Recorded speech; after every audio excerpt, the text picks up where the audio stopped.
Arizona calls a timeout. Here's a look at some of the pivotal plays in the game so far. The block punt to begin the game, pretty much. Ryan Donahue had it blocked. That set up a touchdown. And then this pick six in and out of the hands of Marvin McNutt, who really should have caught that ball. And instead, boy, for the second year in a row, Trevin Wade gets a pick six on Ricky Stanzi. On the field. It's first down and 10 for the Wildcats, who lead 14-0. From their own 29, Grigsby takes the handoff and gets about 3 on the play. Well, historically, it has been difficult for the Hawkeyes traveling west, Bob. They haven't had a lot of success. If you're head coach Kirk Ferentz, what do you do to get things back on the rails now? I'll tell you what, you have to feel like you're getting ambushed right now. You know, you come out into the desert, it's 105 degrees today, you play a late night game. Whatever could go wrong has gone wrong for Iowa. But the good news, Iowa can move the football on Arizona. I mean, the statistics in this game are totally distorted. Iowa's had the football basically the whole game. And this is an experienced team that's won 17 of their last 19. The Hawkeyes aren't going to go away now. Now, you talk about some of the circumstances that happen when you travel out here and play in the desert. You've got some experience with some of the tinkering that goes on in managing your team. What's that like? Well, I think the big thing for Iowa is they didn't let that football team out in the sun today. They didn't bring that football team to the stadium until the sun went down. 4.5 minutes to go, and David Douglas makes his second catch of the ball game. That's the roommate of Foles, who had the touchdown catch earlier today.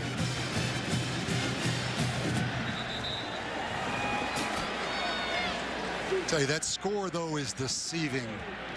When you look at the number of plays that Iowa's run, you look at the time of possession. Talk about heat, you talk about wearing down. If you're Arizona's defense right now, you have concerns, even though it's a 14-0 game, because you've been on the field basically this whole football game.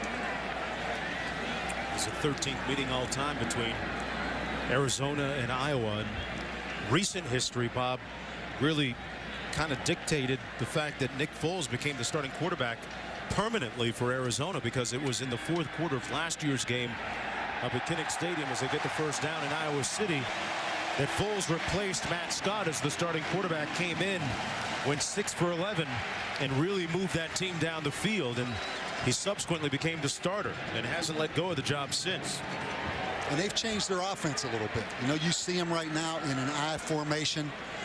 Not a lot of quarterback runs like they've had in the past. He's a true NFL prototype quarterback, Nick Foles. Play fake. Open. First down. Griner.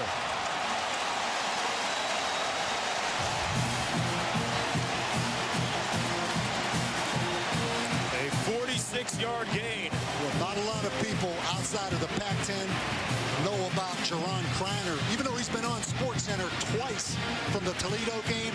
Runs an inside post on Micah Hyde, the corner. It's just one-on-one. Great throw by Nick Foles. Great protection by that Arizona front against this Iowa defensive line. First and 10 from the 16.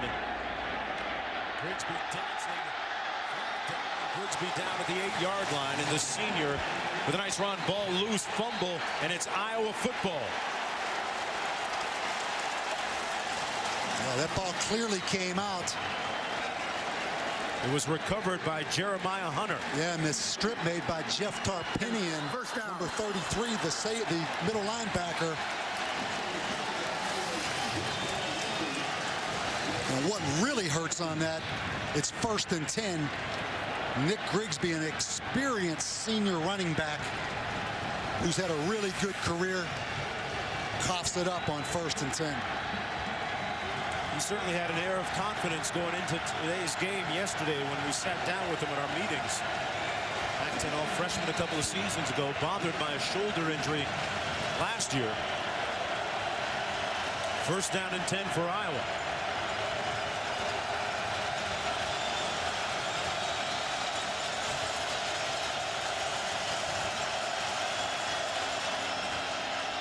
Jewel Hampton into the line.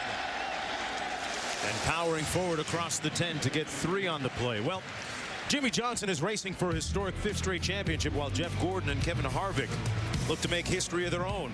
The chase for the NASCAR Sprint Cup at New Hampshire on ESPN Sunday at 1 Eastern. Coverage begins with NASCAR Countdown at noon on ESPN2. Let's see if that fumble by Nick Grigsby allows the Hawkeyes just to survive this first quarter. I mean, it was about to become 21-0 right there. And even though this Iowa team's more explosive they've been in the past, they are not built to just make up 21-0 deficits in the first quarter.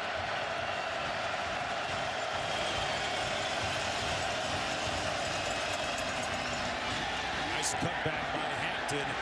And Hampton showing the type of ability that pretty much makes him a co-starter with Adam Robinson. 4-yard gain on the play. Let's check in with Reese in the studio. Taco Bell studio update, Mark. A wild one in East Lansing, Notre Dame, Michigan State. Dane Christ to Michael Floyd in traffic. Irish had a 7-point lead in the fourth quarter, but just seconds ago, Kirk Cousins to B.J. Cunningham, who replay showed stepped out of bounds. Didn't really look like he was forced out before catching that touchdown pass. No review. It counted. 28-all. We're tied. All right, Reese back here. Stanzi going deep. McNutt. Flag on the play. Did he catch that? Incredible grab by Marvin McNutt. Right over the top of Trevin Wade. Wow. Marvin McNutt, a former quarterback who moved to wide receiver when Ricky Stanzi won the job, just shows number 24, penalties decline. His ability right there, going up over the top of Trevin Wade.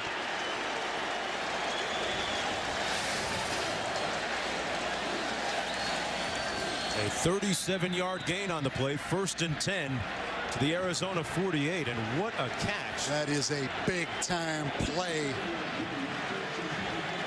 Wow, great body control. Jewel Hampton, the back in the backfield. It's Reisner in motion, resetting. Stanzi going up top again and overshoots his intended receiver. Intended for Keenan Davis, and back defending on the play, Robert Golden. 2nd and 10. Ricky Stanzi has struggled with interceptions throughout his career. In fact, last season, Bobby threw 15 of them. Changed up his pregame routine and kind of tapered that number a little bit towards the end of the season. He's improved in that category. I think he averages something like 1 in every 15 passes he's thrown in his Hawkeye career. But tremendous respect for this quarterback from his teammates, because he is the hardest working guy on the team. Bottom line, he's 20-4 as a starter.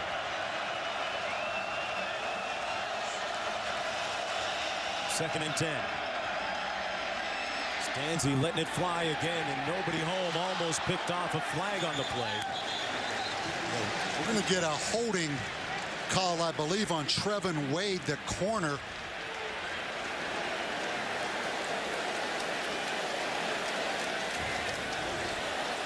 Pass interference, defense, number 24. First down at the spot of the foul. Bob Stoops irate at the officials. Mike Stoops, check that. Going to see the hold right there. That was a close call. You know, you don't have the 5-yard contact rule like the NFL. The question was that football in the air when Trevin Wade made contact? I don't think it was. Stanzi gets rid of it in time. Complete. Forward progress going to be marked at the 27-yard line. That's Marvin McNutt with another catch, this time good for 10 yards. One thing, I know it's very early in this football game, but Iowa's offense has been on the field the whole game, which means if you're Arizona on defense, you need to get some fresh players in it. It's going to be a long, long night, particularly the way Iowa's throwing the football. Ricky Stanzi, albeit not even that one interception withstanding, seems to be in a pretty good rhythm right now. 1st and 10. Jewel Hampton, the deep back.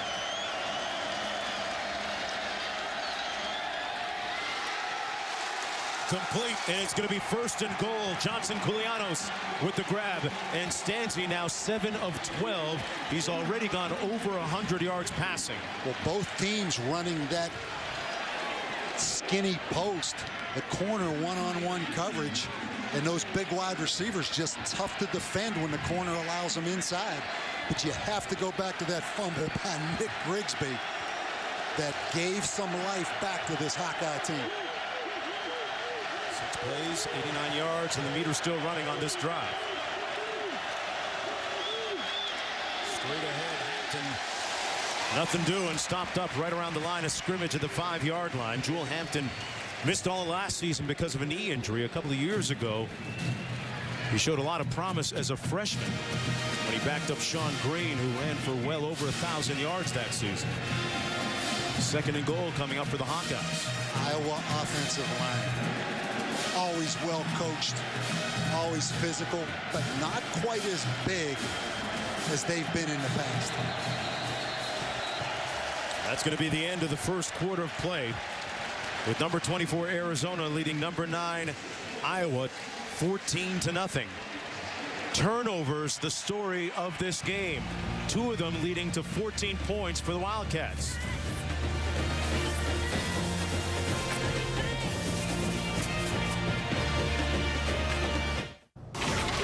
ESPN's College Football Primetime is presented by Hampton Hotels. At Hampton, we love having you here. And in part by Bud Light. It's the sure sign of a good time. Here we go. And Craftsman. Trust in your hands. A look at the incredibly confining confines of the visiting locker room here in Arizona. Bob, I don't know how you get 80 guys in there. We'll get back to that later. 2nd and goal for the Hawkeyes.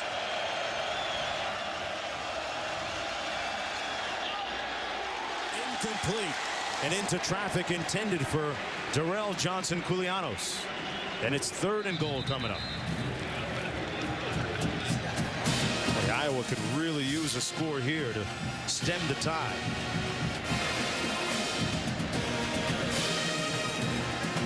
Well, that is a great block. One of the best blocks you're going to ever see by a running back right there. Yeah, Jewel Hampton. Off the play action fake.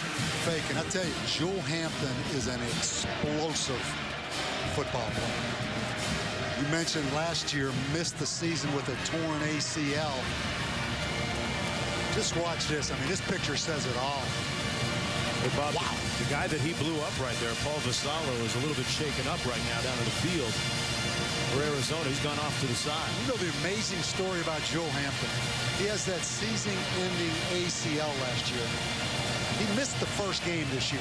Was held out by Iowa. They had not tackled him. He had not had any full-speed contact until last week's game. You can imagine how glad he has to have that big hurdle behind him. But he is back, and he is explosive. See if they call his number on 3rd and goal.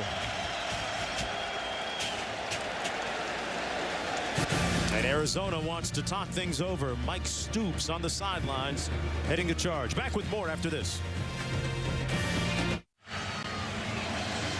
Well, they called for a readout here tonight at Arizona Stadium for the Arizona Wildcat football fans, but there are some 12,000 Hawkeye fans that have made the trip from Iowa City.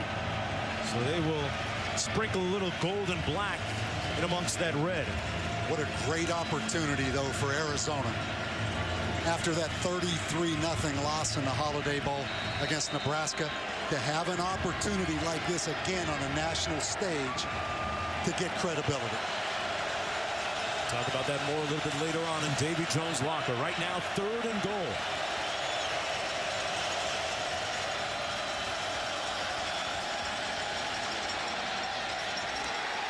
Touchdown, Hawkeyes. Hampton with the catch.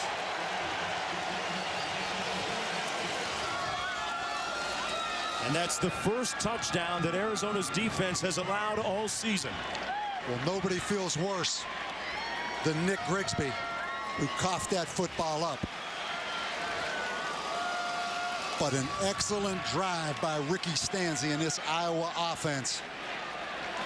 And you can see how much Iowa missed Jewel Hampton last year, despite winning 11 football games. Drew Hampton, that's his first career touchdown. The extra point is good. And it's now a 7-point ball game. Iowa is used to being in tight conditions and playing in close games. So many times last year, it came down to the final moments, like against Northern Iowa, the blocked field goal attempt to win 17-16, then the touchdown late against Michigan, then against Michigan State, Marvin McNutt with the catch for the 2-point victory, and then coming out on the short end of the game against Ohio State, they lost by 3 on that game-winning field goal. Then, of course, there was the game against Indiana, Bob, that we did last year. Tyler Sash had that incredible interception that bounced off of 4 players before he took it to the house. And even the losses were close. You don't win 17 of your last 19 football games and not have tremendous confidence. And winning all those close games gives you great confidence as you can pull it out regardless of what the circumstances are. There are a lot of people that feel that this Iowa team is one of those under the radar, maybe not so under the radar now, teams that'll contend for a national championship. Finished in the AP top 10. Here's an area Iowa has struggled right here. This season has been kickoff coverage. This Cobb back deep. Taking it out of his end zone. You said they struggle. That's a big struggle. Touchdown.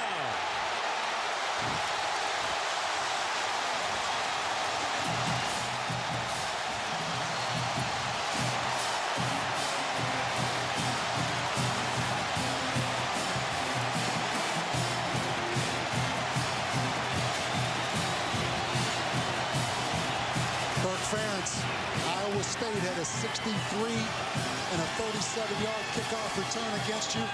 You watched what Arizona State did today against Wisconsin. You see the speed of the Pac-10 on the field in these special teams kicking situations. The extra point good. And it's a 14-point ball game again.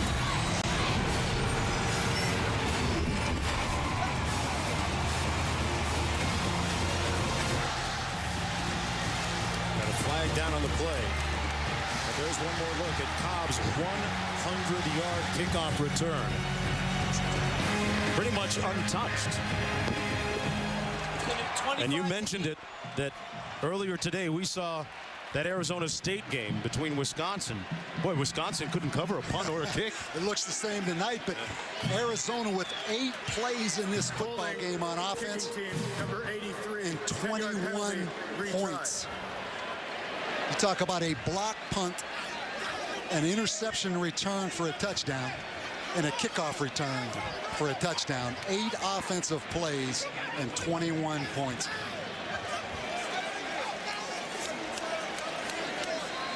Well, this has turned into a very long extra point from 30 yards away now after the hold. Alex Zendejas. Same result. And it's 21-7. Well, if you're Arizona's defense, get some oxygen, get geared up, because you're back on the field again. We'll have a lot left in the tank for later, that's for sure. Don't mind it, 21-7 coming back out there now. The show made by the nation is packing its bags for a Big Ten road trip. Oh yes, Sports Nation taking its characters and costumes and going to hang out with some of college football's most passionate fans. 4 days in Big Ten country, Monday through Thursday at 4 p.m. on ESPN2. And mark my words, the nation will never be the same. On the kick, Johnson-Koulianos finally going to get a chance to return this one. And chopped down at the 24-yard line. Both these teams coming into this game with a 2-0 record respectively, but boy, this had the makings of some real suspicious circumstances if you're Iowa coming in, right, Bob? Yeah, both teams 2-0, but it's really hard to judge, quite honestly, how good either team is because of who they played. But anytime you play Iowa, you always worry about that big offensive line wearing you down. But this is an entirely different kind of game now, down 21-7. I mean, this is kind of a Ricky Stanzi throw first, run second kind of game, which really helps Arizona's defense.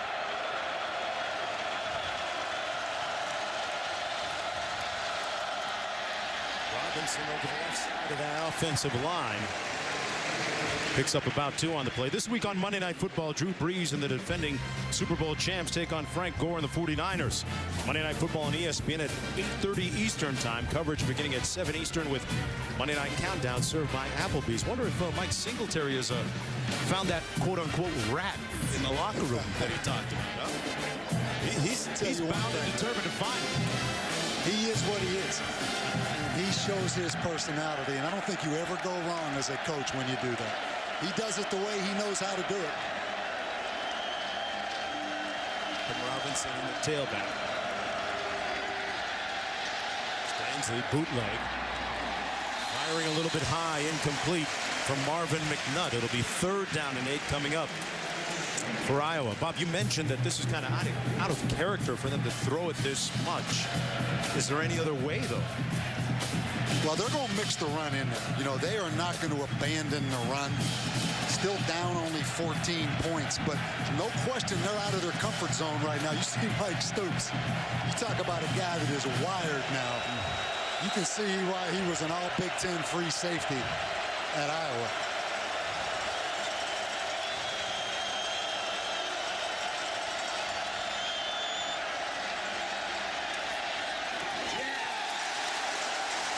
Fourth down coming up for the Hawkeyes. Incomplete for Robinson.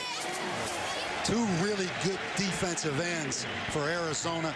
Excellent pressure that time by Brooks Reed. 2 good senior defensive ends. You see Ricky Elmore there, 44, and Brooks Reed, 42. This is their kind of game. If it turns into a passing game, this is right up their alley.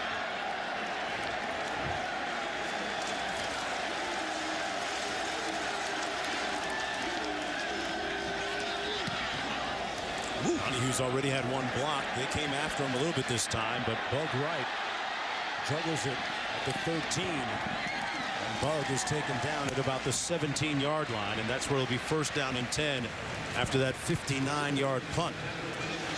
Arizona Wildcats, Bob, coming in at 2-0 overall. They won 8 games last year, got to a bowl game for the 2nd consecutive time, and this week in Davy Jones' locker, we talk about what a game and its importance the gravity has. Well, how big is this for Arizona? That bowl game was huge. I mean, to lose that game 33-0 in the Holiday Bowl, the first shutout ever in the history of the Holiday Bowl. But on the flip side, it had to give great motivation in the offseason to this Arizona team because they had a great season. They were an 8-4 team. They beat USC at USC. They beat Arizona State, but they collapsed in the bowl game. So, you know, all offseason, that was the motivation. And now they have another opportunity tonight in the same kind of game to get national credibility.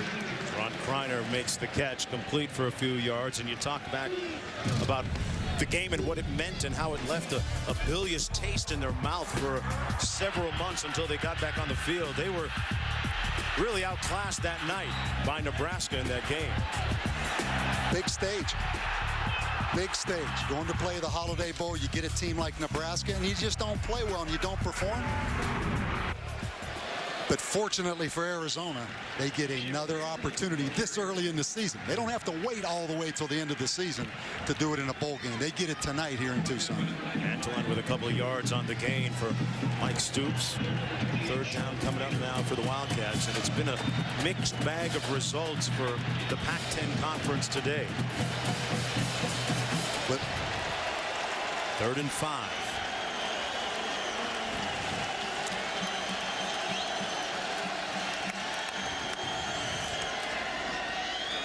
Foles with time, overshoots his receiver who was wide open, his roommate David Douglas, and it's 4th down, a 3-and-out for the Wildcat offense that time. one thing with Iowa, they may not sack the quarterback every time, but they are always going to be close.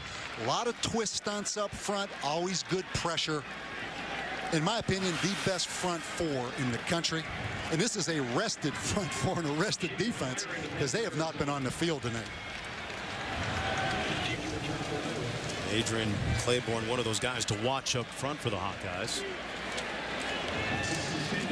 Here's Cryer standing at his own 8-yard line for Arizona. Colin Sandeman at his 36 for the Iowa Hawkeyes, and a high spiral driving Sandeman back to the 29. Takes it right up the middle out to the 44. It has been a big weekend for the Pac-10 Conference, trying to make a national statement on national television right here tonight. More on that on the other side.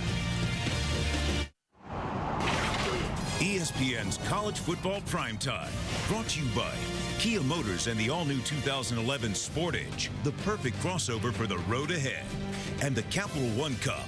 Log on to ESPN.com/Capital One Cup to vote for the Capital One Cup Impact Performance of the Week.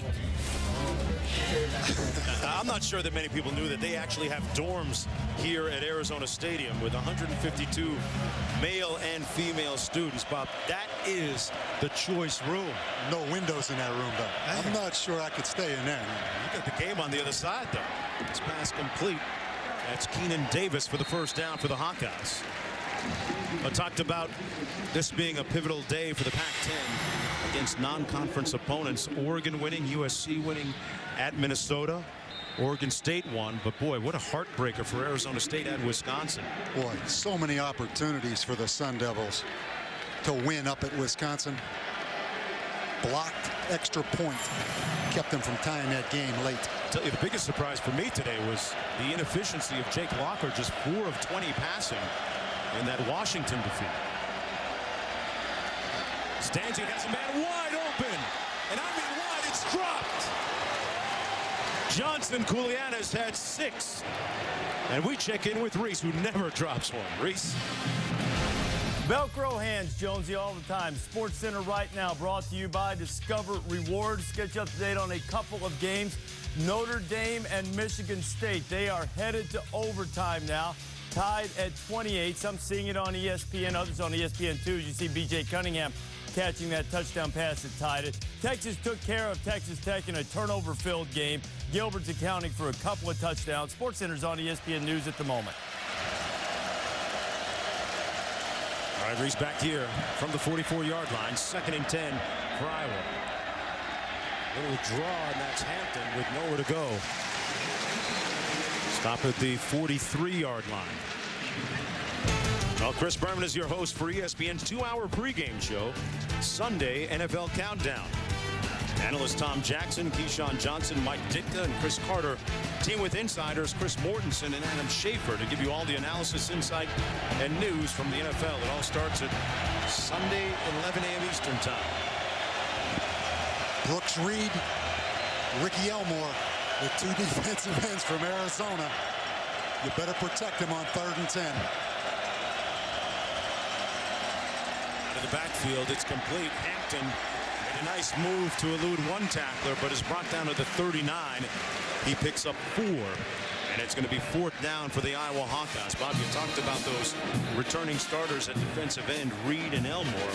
In all, there are only 4 returning starters for that Arizona Wildcat defense, but their coaches all say that from a chemistry standpoint, it's the best it's ever been. And this is a big test tonight, because even though Iowa's behind in this football game, it's still Arizona's first chance to play a north-south running team. You know, they played Toledo, who was a spread team, threw it all over the field. They played the Citadel, who was a triple option team. Iowa's a different matchup with that downhill style of offense.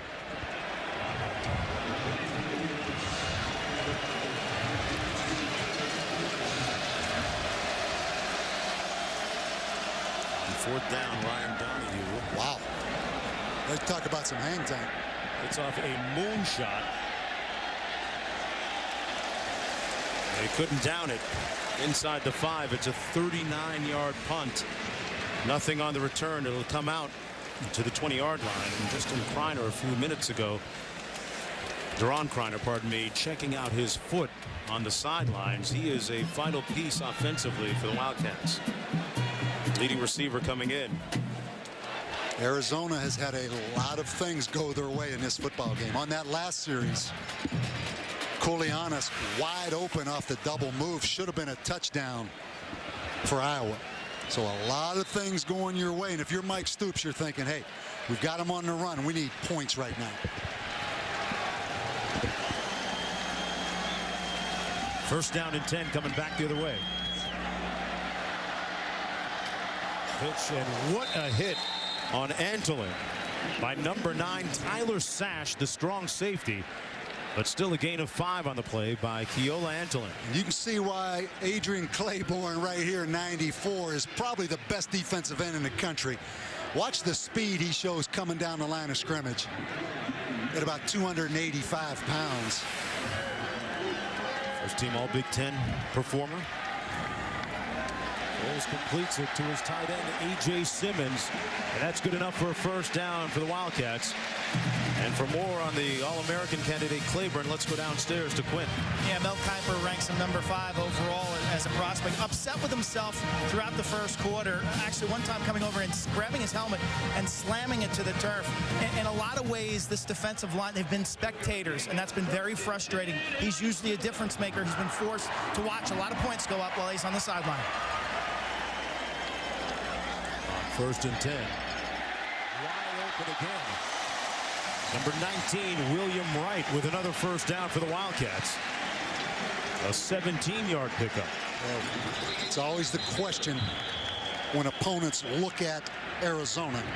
Excuse me, when they look at Iowa. Iowa doesn't play any nickel, any dime, any substitute defensive backs in there against the spread. It's always linebackers out there in open space. Well, we just saw Tyler Sash shaken up. There he is going off the court and off the floor. And he had an interesting quote about traveling west and the impending difficulties. Here's what he had to say. He said, everyone's making this a big deal of going west. I feel like it's just the opposite of going east. I guess it is, right? He's a geography major, right? You know, truthfully, players really don't pay attention to a whole lot. Just tell them what time the plane's leaving, who we're playing, what time the kickoff is. You keep it simple. All the media, all the journalists worry about all those 2-hour time differences and all that stuff.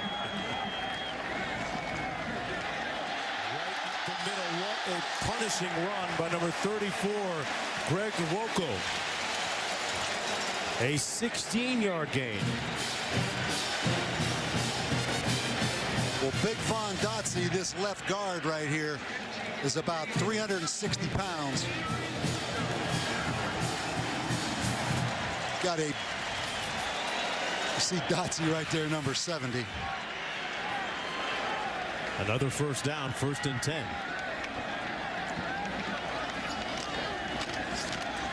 Woko again. It's brought down after a gain of about 3. So we've seen, Bob, all 3 of the tailbacks in for Arizona in this game, with Grigsby, Antolin, and now Nwoko. Well, and the thing a lot of people don't realize, you know, you read some comments this week about Arizona players talking about how big Iowa's offensive line is. This Arizona offensive line is huge. I mean, they are much bigger physically than Iowa's offensive line.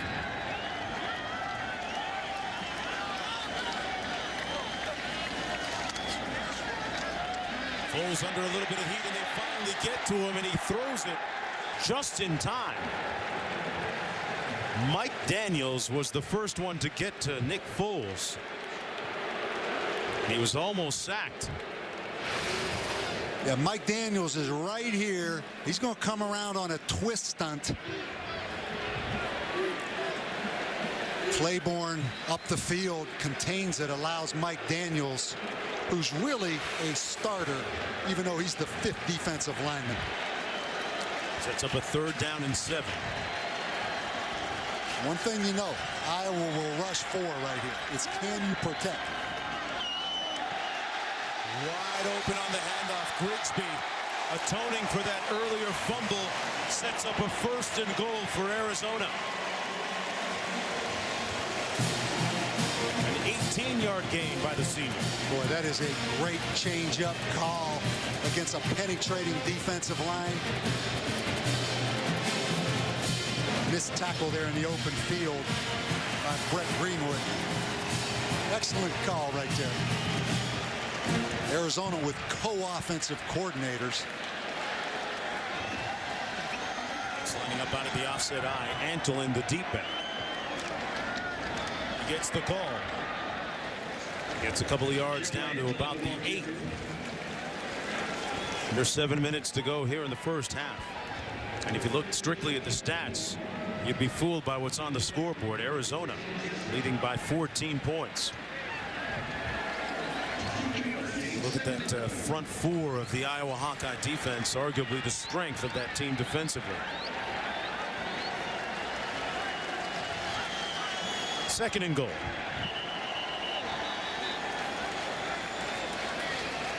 Timeout, Iowa. First charge timeout of the half. Timeouts. It's a 30-second timeout. You see a little confusion there on Iowa's defense. We must talk about this.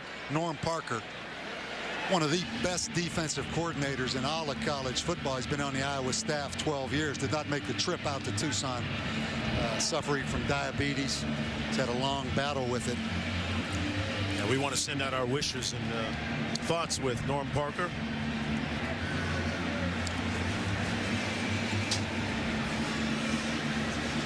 Coach Parker weighing heavily on the minds of not just the guys on the defense, but offense as well, and the entire coaching staff. And here's what Coach Ferentz had to say about it. It's kind of like losing a star player. When you lose one, other people need to step up and push through it. It is a situation, Bob, that has presented itself previously. So, well, you talk about they're used to adjusting to it, frankly. Exactly. I mean, but you talk about continuity on a coaching staff.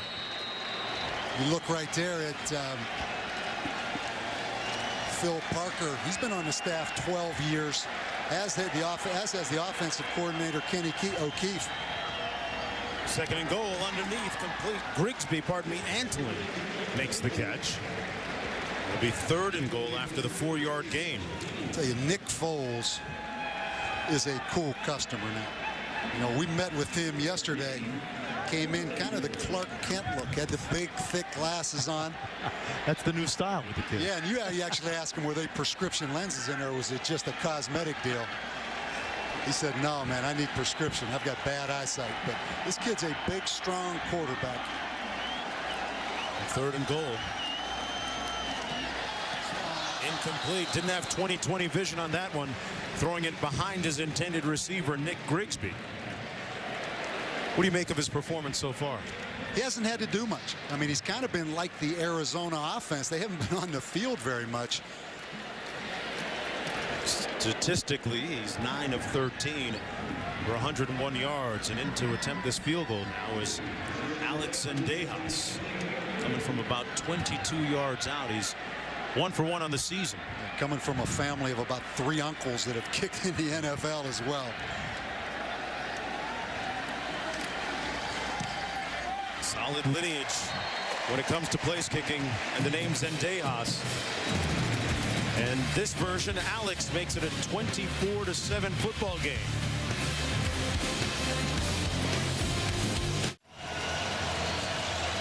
Celebrating its 6th year sponsoring the Good Hands Field Goal Nets, Allstate makes contributions to participating universities' general scholarship funds for each field goal and extra point kicked. To date, Allstate has contributed more than $2.1 million in scholarship monies. Tell you what, Iowa put Arizona on scholarship early in this game, spotting them a quick 14-0 lead. Yeah, they gave them some freebies now. Johnson-Koulianos going to take this one out. And his knee apparently touching down in the end zone when he made the catch. Let's pitch it back to Reese in the studio. Smart Michigan State, Notre Dame in overtime. Irish had kicked a field goal. Now Michigan State's opportunity to tie. 46-yarder. Oh, fake. The punter and holder Aaron Bates to a wide open Charlie Gant ball game. Big time intestinal fortitude by Mark D'Antonio, and Sparty shocks the Irish 34-31 in overtime. Wow. What was that, Boise State? How about that call right there? That takes fake a tying field goal in overtime. Wow. That takes a lot of temerity and courage to make that goal. Unbelievable. 1st and 10 for the Hawkeyes here. Complete to Sandeman, and Sandeman gets a first down out of the 33. Top of the hour after that 13-yard gain by Sandeman. Here's what's happening now. Iowa Number of plays over 10 yards, 8-5 for Arizona, but Arizona leading where it counts. I'm going to talk a little bit about conference realignment. It's been a big theme throughout the offseason and presently in college football. And the respective makeups of these teams with looking at the personnel and where they're from. First and 10, Stanzi.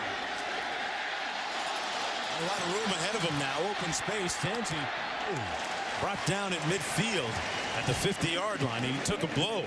Ricky Stanzi with a big-time ankle injury last year.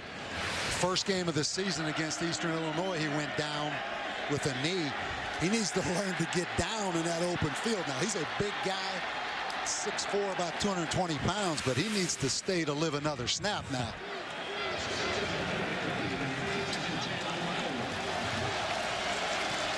First and 10 right at midfield. Adam Robinson in a tailback.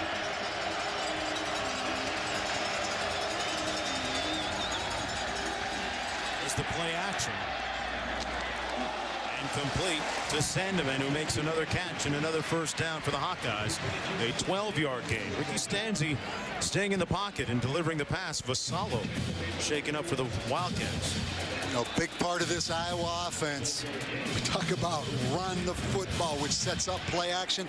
Obviously a different kind of game, but Ricky Stanzi has performed well tonight. It's really on his shoulders, Mark.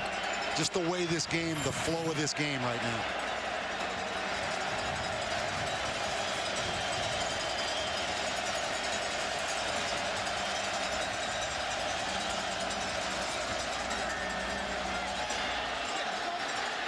Into coverage. And incomplete. Almost picked off. Should have been picked off by Anthony Wilcox of Arizona. Well, we've seen the good of Ricky Stanzi, and we've seen the bad of Ricky Stanzi. That time just throwing the football up to Derrell Johnson-Koulianos, Robert Golden, and Anthony Wilcox, both an opportunity to make the interception. But we talked about 15 interceptions last year, 4 returned for touchdowns. You see why he frustrates the coaches, because you see one great play, and then you see that old bugaboo, the interception, reappear. As he tweaked his pregame routine for the Arizona game last year, and it made all the difference for the rest of the season. Here's Robinson looking for a crease and can't find one. Tackled by Fisher. Third down coming up after the loss of 1. Amazing how Arizona's defense goes out there all week. Finally get a chance to play a downhill running team, back to some old-time ball, working on toughness. All of a sudden they're playing Iowa now because of the score. They're throwing it every down. But it really does play into the hands of this Arizona defense. These are some good pass rushers. You look at the Andre Reed right there. Third and long coming up.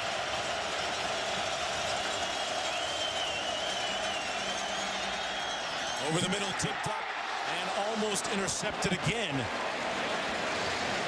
Joe Perkins got a hand on it, intended for Marvin McNutt. Yeah, good pressure, Justin Washington and Ricky Elmore.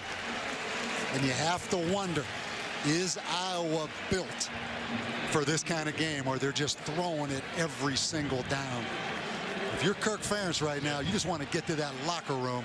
Do you think they are built that way? Can they? No, but I'll tell you, they haven't had a wide receiver drafted since 2001. That's going to change because Iowa has some talented wide receivers, but they still are a run-first football team. Wow. Donahue airmails this one. Well, punted back to Reese, more than 40 yards. Reese, back to you.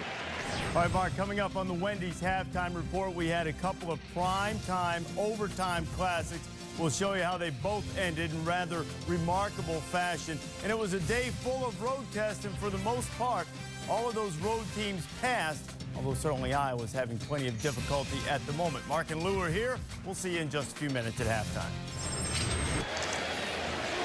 All right, thanks a lot, Reese. I'm still getting over that call by Michigan State to win the game.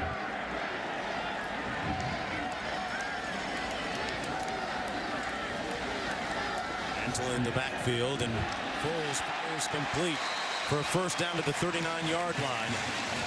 Well, the struggles of the Hawkeyes west of the Rockies have been well chronicled.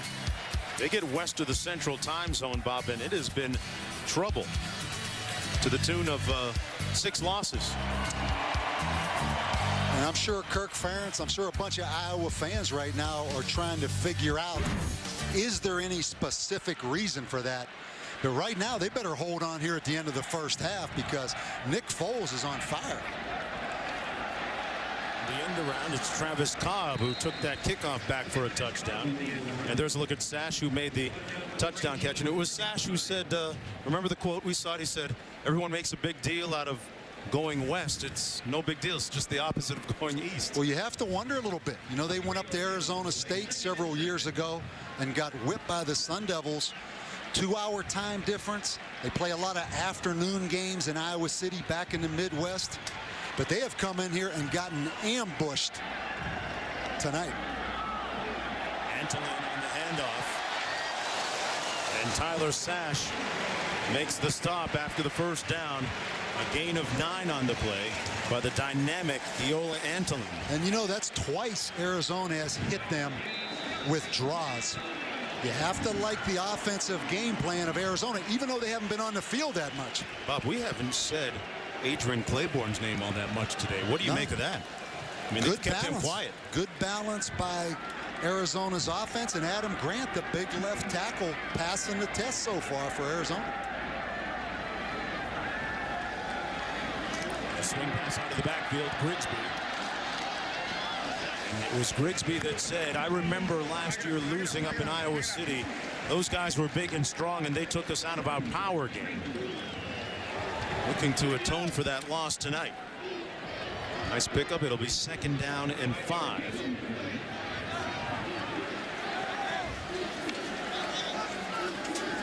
Boy, Mike Stoops is on some Red Bull chased with espresso. He was born on Red Bull and espresso. If you've been around Mike Stoops now.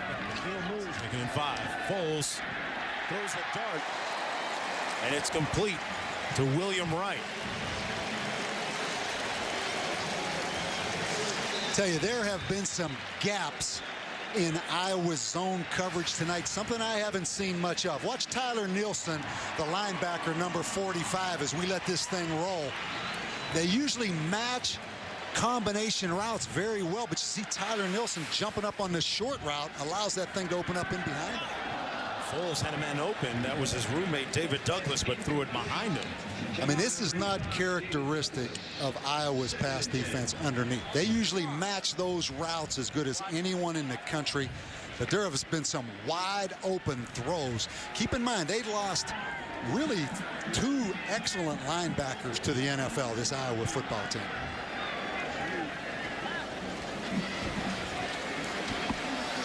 First defensive coordinator Norm Parker not with the team, battling illness right now, and he'll let them hear about it when he rejoins the team, hopefully sooner rather than later. Foles incomplete, firing high for Kreiner. Again, Jeremiah Hunter that time, the linebacker in coverage. Another wide open receiver on the crossing route. That's the first time this season that Foles has thrown 2 incompletions in a row. Yeah, and that one right there, I mean, Jerron Kreiner needs to make that catch. We talk about one of the better players in the country. Don't squander away any opportunities if you're Arizona, because Iowa will play better now in the second half. 3rd and 10. Great pass protection. And all day, it almost threw a pick in and out of the arms of Sean Prater. But an interception last week in the big victory against Iowa State.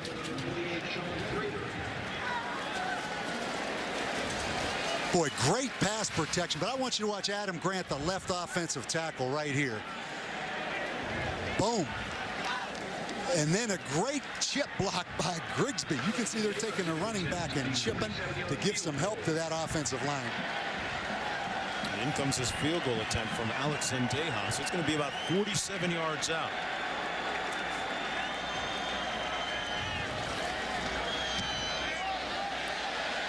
Got enough leg, and it's good. He had more and 47 on that. 2 for 2 tonight, and that's a career long for Alex Zendejas. Uncle Max. That's not Uncle Max. Uncle Max kicked at the U of A. Uncle Lewis at ASU. 3 uncles in the NFL. That's a big field goal right here before the half. Arizona making a statement tonight for the Pac-10. Well, the Iowa Hawkeyes came out and immediately fell in a 14-0 hole with a fumble and an interception that was. You know, we talked yesterday. I was leaving the stadium about 3 o'clock. It was about 107 degrees, bright sunshine. I see the Iowa Hawkeyes get off that bus wearing a black top-to-bottom sweatsuit. They had to feel that heat when they walked out in that stadium, and they've been feeling the heat ever since, because this Arizona football team has been after them now. It's interesting, though, Bob. They did tell us that during their training camp this year, they had temperatures in Iowa City that were in the high 90s. I don't know, man. It's like being in an oven out here. You know, Mark, though, you don't buy that dry heat, huh? No. Coming from Miami, No. You're not buying the dry heat then? I went from classy to ashy. It's dry out here.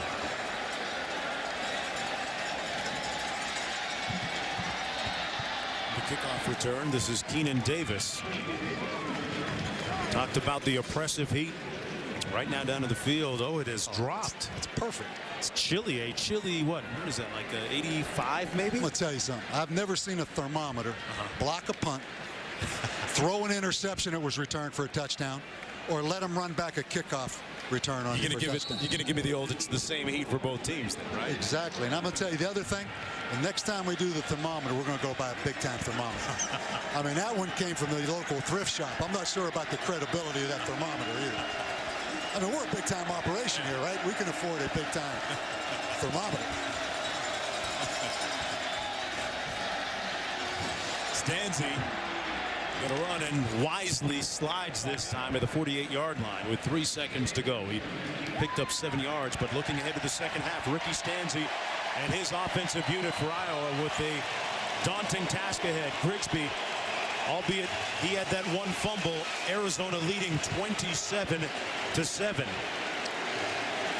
Trying to get a little get back, a little payback after losing by 10 points last year in Iowa City. And let's go down to Quinn.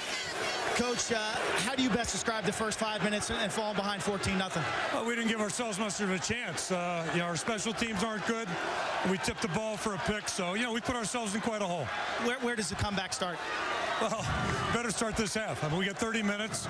The game's not over, but we have to play in much, much better. What's one specific area that you must improve? Our special teams have been awful. I mean, you know, if you do what we did on special teams, you have no chance. So it starts there, and then we just have to play better on both sides of the ball. Thank you, Coach.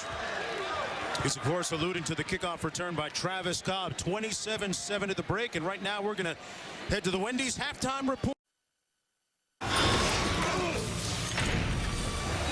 Welcome back, everyone, to ESPN College Football Primetime, presented by Hampton Hotels. And the third quarter is underway. The Wildcats getting the kick here, and Cobb takes a knee. And they'll start off on their own 20-yard line. Arizona leading 27-7. They jumped out to a quick 14-0 lead because of a couple of costly Iowa turnovers. Bob, when you look at the ebb and flow of this game, is it errors or is it good play? Yeah, I mean, if you're an Arizona fan, you have to like what you see. I mean, is Arizona that motivated coming off that Holiday Bowl loss to Nebraska, looking for this big stage, taking advantage of it? Or is it Iowa just self-inflicted mistakes with the block punt? The ball bounces off McNutt's hand. It's returned for an interception.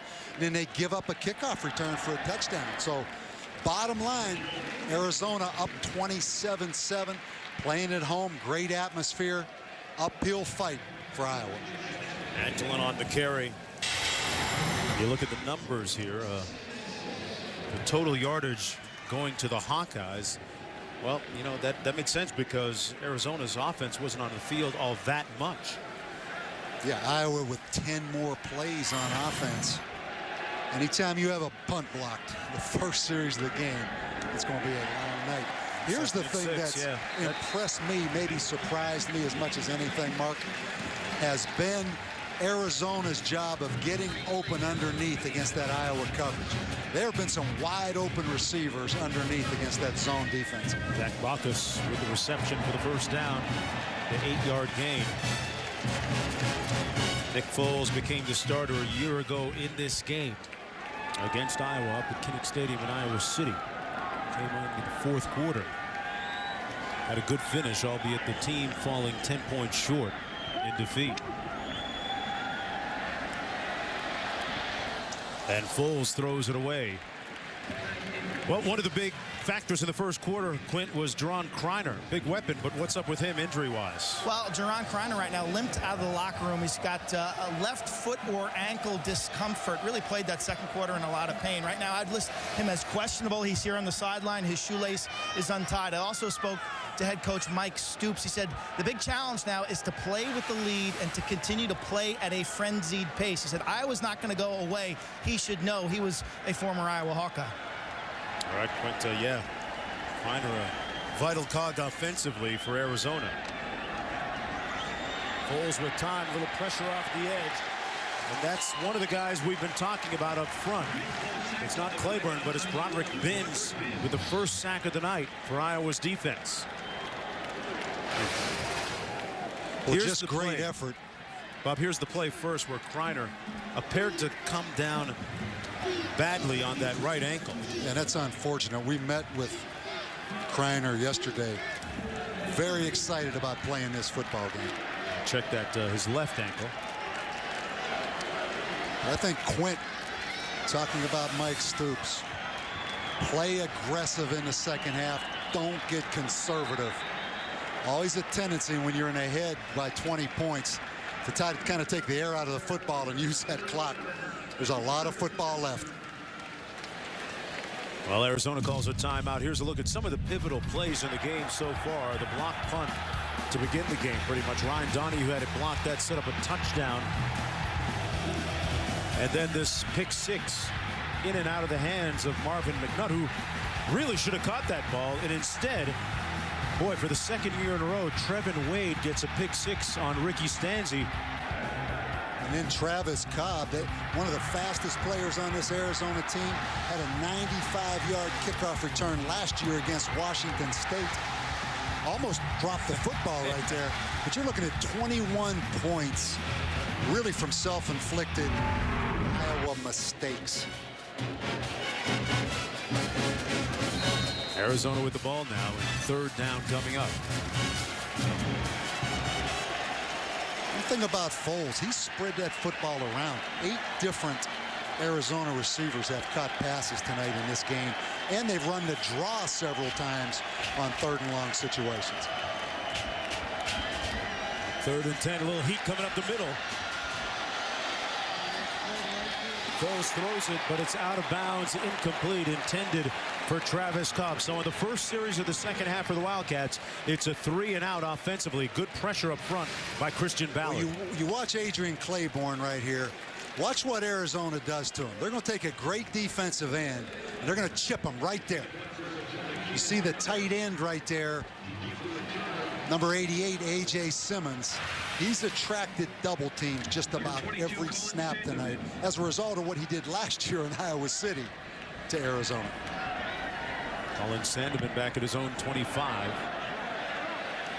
A high punt, actually not so high, fielded back at the 15. Sandeman with a couple nice moves.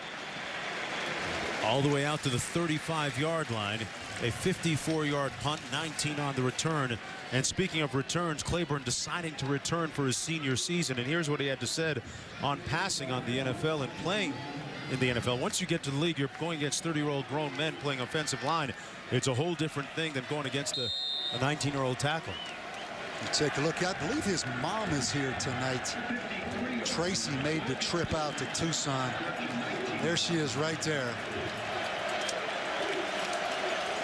She moved from St. Louis to Iowa City to be closer to her son during his senior season. There really wasn't any doubt about Claiborne coming back for his senior year. He didn't even fill out the requisite paperwork for the NFL's advisory committee on where he might potentially go in the draft. He was that committed to coming back to school. And if you're Iowa, you have to be concerned when you have to burn a timeout your first offensive play of the second half.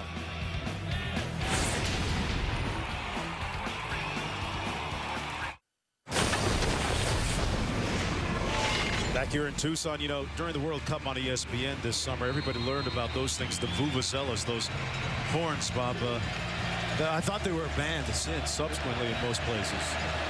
Got an interesting nugget on vuvuzelas. If nothing happens on this play, I'm going to give you a little education on that. Now you got me with bated breath. On the bootleg, Stanzi, incomplete. Now tell me about this vuvuzela. Serve it up. I read, I believe, in the Wall Street Journal during the World Cup, there were a couple young guys, I believe in Birmingham, Alabama, that started an internet vuvuzela company, knowing there would be an onslaught of requests for vuvuzelas in this country. Right. People just watching at home on television. I don't know the exact numbers they sold, but they hit a home run. Now that's entrepreneurs knowing vuvuzelas would take off, open up a little internet company. In this country, huh? Wow. It's all about capitalism. 2nd and 10. And a sack by Reed, Brooks Reed. Well, Brooks Reed, a guy that grew up here in Tucson, a 5th-year senior. He beats Riley Reef, the big left offensive tackle. Right there. A 100% effort guy every snap. But you talk about a 5th-year senior, went to high school in Tucson, stayed in Tucson, has never gotten his hair cut in Tucson. But he's a Tucson guy now. He can wear it any way he wants if he keeps making plays like that. 3rd and long, Stanzi completes it to Sandeman, but it's going to be far short of the first down at the 35-yard line. A pickup of 7 on the play, but it's 4th down coming up for Iowa, so it's 3 and out on their opening series of the second half. With no threat of run, it's like playing a Pac-10 team if you're Arizona. So we never have seen yet tonight that matchup of Arizona playing against that power Iowa offense. This is like playing anybody else in the Pac-10 because of the 27-7 lead. Special teams for the Pac-10 has been very, very good today. See what happens on this punt. Donahue airmails it all the way back to the 5-yard line. Cobb brought down at about the 13. A 60-yard punt, 8 on the return from the desert of Tucson. We'll be back on the other side.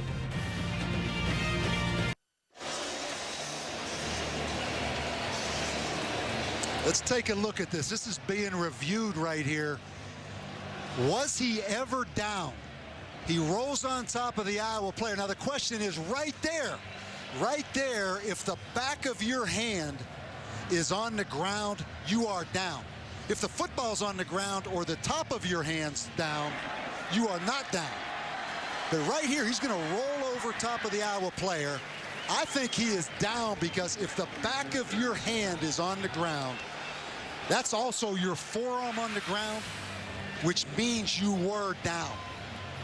Now, if the palm of your hand's down, you're okay. Or if the football's down, you're okay. But if the back of your hand is down, you are down. Mark, let's look at it right here. That looks to me like that's the back of his hand, which means he is down. That football is dead right there. See right there? That's the back of his hand, and he is down. That's amazing, isn't it? So you said the back of his forehand with the back of his forehead. The back of his hand is on the ground. They're saying your forearm. It's impossible to put the back of your hand down without your forearm touching that ground. So you are down.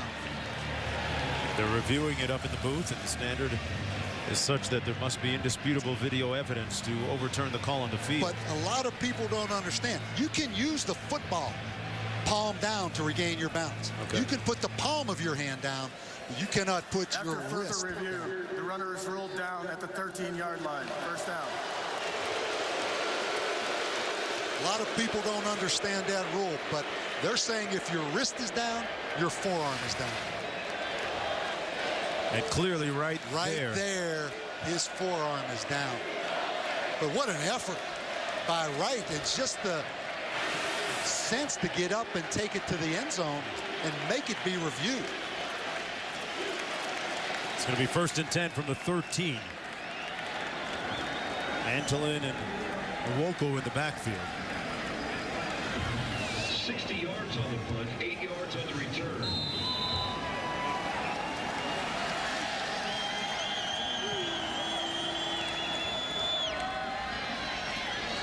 Little inside handoff. That's in Nwoko. Well, Jimmy Johnson is racing for the historic 5th straight championship, while Jeff Gordon and Kevin Harvick look to make history of their own. The chase for the NASCAR Sprint Cup in New Hampshire on on ESPN Sunday. That's Sunday at 1 o'clock Eastern Time. Coverage begins with NASCAR Countdown at noon on ESPN2. Nick Foles, the quarterback, has missed 5 of his last 6 for Arizona. 2nd down and 6. Grigsby back in the ballgame at tailback. Taking a shot up top. Incomplete, and a flag thrown on the play. It was intended for David Douglas. I tell you, that looked like great coverage by Micah Hyde. I mean, Micah Hyde turned and looked back to the football. The only question, did he hook him with that left arm? But I thought that was excellent, excellent coverage out there. Pass interference, defense number 18, 15-yard penalty from the previous spot, automatic 1st down. Tremendous burst of speed by Douglas on the sideline. Like just great coverage. Look at Micah Hyde turn and play the football. Come on. I mean, I heard John Gruden say the other night, that's like someone giving someone a ticket for going 31 in a 30-mile-per-hour zone. I mean, that was great coverage right there. Wow. It's automatic 1st down at the 32.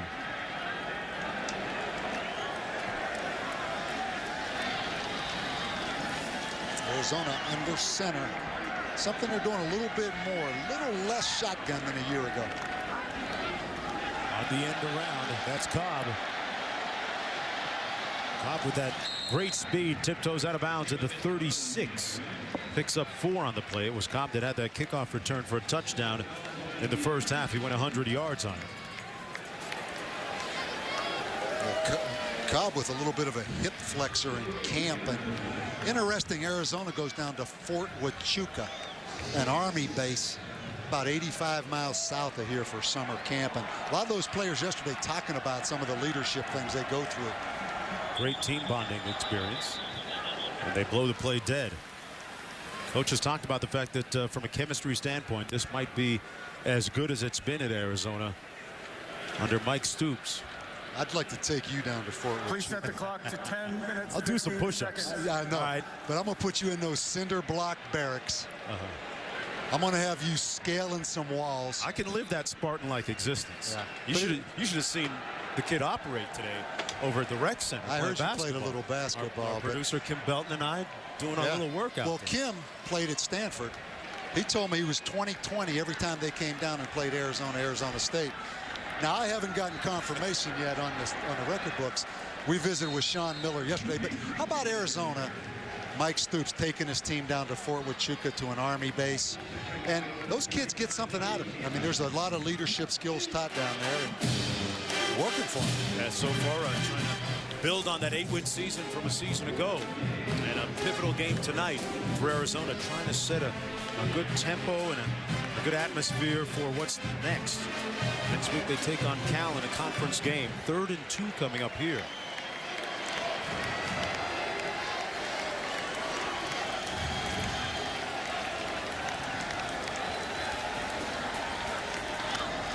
Foles gives it to his tailback, Grigsby. Couldn't break the tackle, and he's brought down for a loss. A nice defensive stand that time, led by Tyler Nielsen. A loss of 4 on the play, and Arizona will have to punt. Yeah, they turned Tyler Nielsen loose. They were going to run the power off tackle.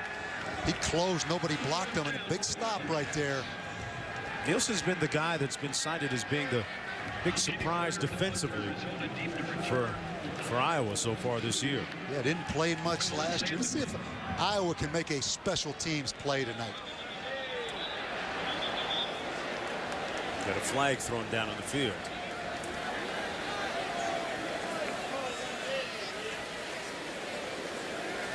Two really good punters in this game.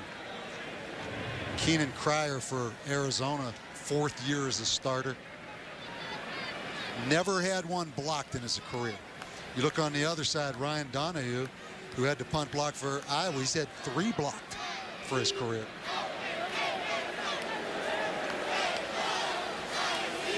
See what that flag's on. Dead ball, illegal formation. An eligible number shifted from an ineligible position to an eligible position. 5-yard penalty, still 4th down. Well, the look on Mike Stoops' face says it all. Yeah, but I've seen that look on his face a lot.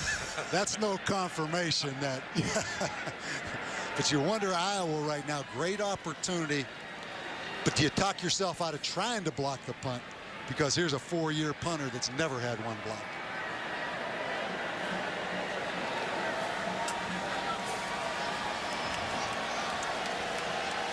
They're going to move it back. And Cryer is going to punt from his own 17-yard line.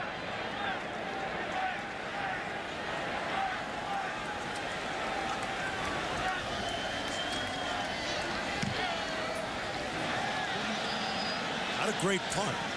And it's out of bounds at about the 37-yard line. Well, a good part of the makeup of this Arizona team. Talk about that in a minute after we explain this flag and get the call on the 32-yard punt. This game has lost what little rhythm it had in the first half. I mean, it has really slowed down here with these penalties.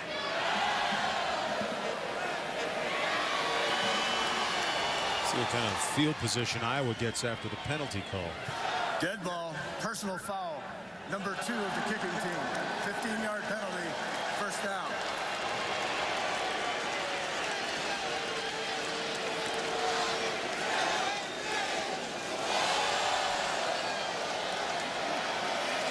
Mike Stoops will have a couple of eruptions during the course of a game. Well, we talked about the Polynesian influence on this Arizona roster. And there you see them doing the traditional haka pre-game. The problem is we saw the real haka when we had Hawaii open up against USC. But a great mix on this Arizona team. 9 Polynesian players. The Polynesians making a very significant contribution to collegiate athletics, especially football. Adam Robinson dotting the I. 1st and 10. Iowa starting off in Arizona territory. A-Rob with nowhere to go. And we talked about the makeup of the respective teams. Well, this is really interesting. Iowa, state of only 3.5 million people, with 54 players on the roster from Iowa. Arizona, a state of 6.5 million, but only 16 in-state players, 16 from Texas, 43 from California, 9 Polynesians. But a great mix on this Arizona football team. We saw yesterday in the office. These guys really enjoy each other. 2nd down and 11. Stanzi complete. Boy, what a pass. He laid it right in there at the 37-yard line to Johnson-Koulianos. A pickup of 11 and enough for the 1st down. Talk about Iowa. 54 players from within the state have built this program on a lot of walk-ons. So do you have to get the in-state kids if you're Kirk Ferentz? You have to. You cannot allow anybody come into that state. And that's what they've done a great job of, keeping them in state. 1st and 10. There's the play fake. Open on the post. 6 points. Touchdown. Johnson-Koulianos.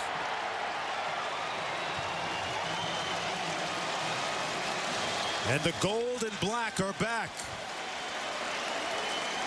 Play action pass. Vital part of Iowa's offense. Watch the play action. Watch the safety jump up. They throw the post route in behind him right here. I mentioned no Iowa receiver drafted since 2001. I think Koulianos is going to break that streak for the Hawkeyes. And you know what he'll do? He'll be tweeting every Sunday from the NFL because Kirk Ferentz has kind of put an embargo on social media.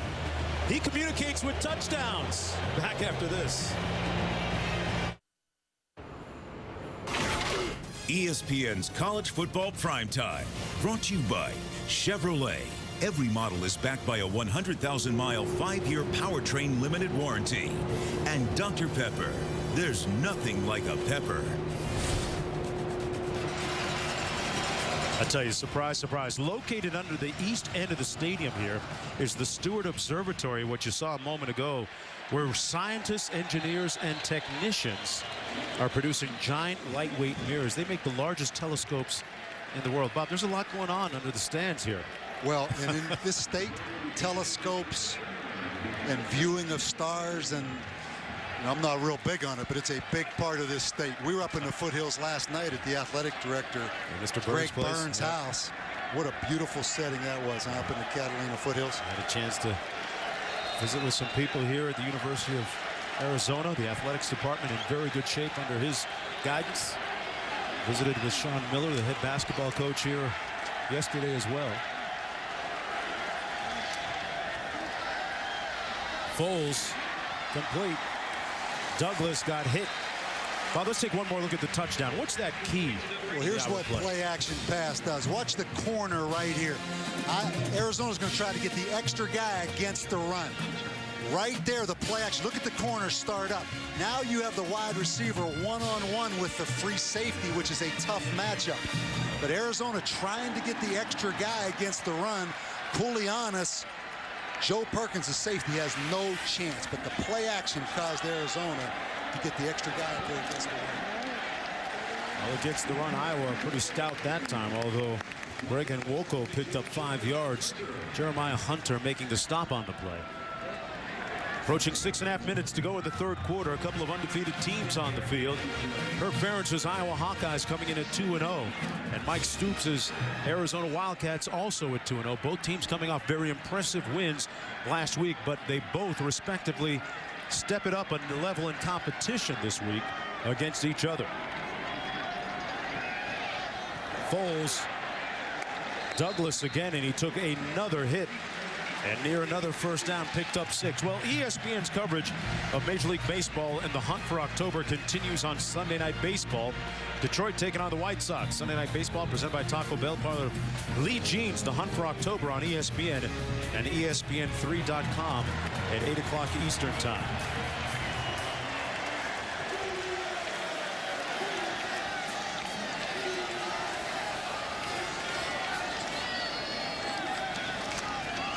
Grigsby. Got about 2 on the play. Brought down by Christian Ballard. Well, Grigsby with a bunch of family members here at the game. His brother Ahmad, who played collegiately at the University of Kentucky, and brother Marcellus played football at Temple. Spent a little time with the Green Bay Packers. Good 1-2 punch at running back for Arizona as well, with Keole and Tolan and that little number 2 out of Las Vegas. Good little change up to Grigsby.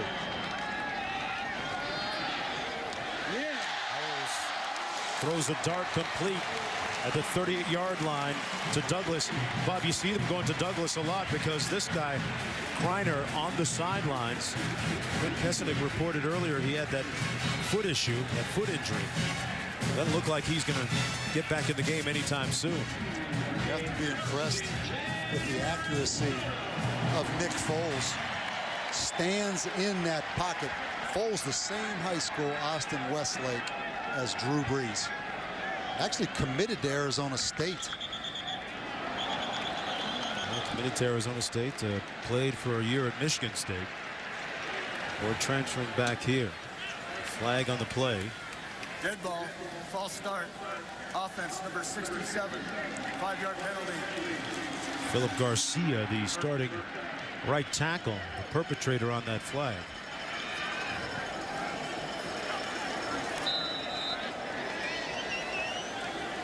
Let's go downstairs to Quinton. How Foles has benefited from the coaching staff. Yeah, he's picked up a quarterback's coach this year, and Frank Selfo really worked on his footwork, mechanics, and timing Coach Selfo told me before the game, this is a kid who's recognized his faults and is working hard to get better every single day. It certainly is. Improved leadership, but tough to get away on that sack. A couple guys had a shot at him, and finally Mike Daniels brought him down. A 12-yard loss on the play, and that's the 5th sack of the season for the Hawkeyes. It's one of the few times you're going to see Iowa blitz. They're going to bring both linebackers on a cross stunt. Tarpinian, 33, is going to get there. Very seldom do you see Iowa bring 6 right there. Tarpinian, senior linebacker, first-year starter. Big sack.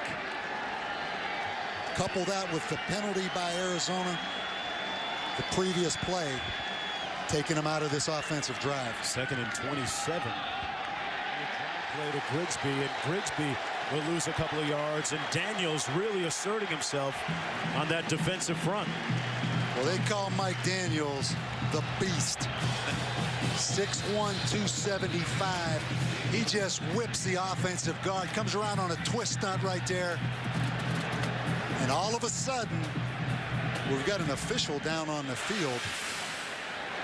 Out at the 39-yard line. But you can tell, you can feel the momentum swinging a little bit in favor of Iowa here. And how important was it for them to get a stop here on this sequence? And they're going to get the ball back here. It's a scary looking situation right there. I mean, so much talk of the umpire in college football being moved behind the offense.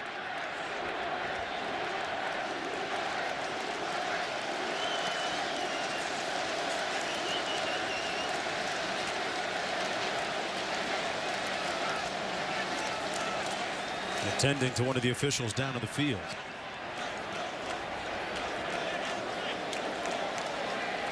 Let's take one more look, perhaps, at what happened.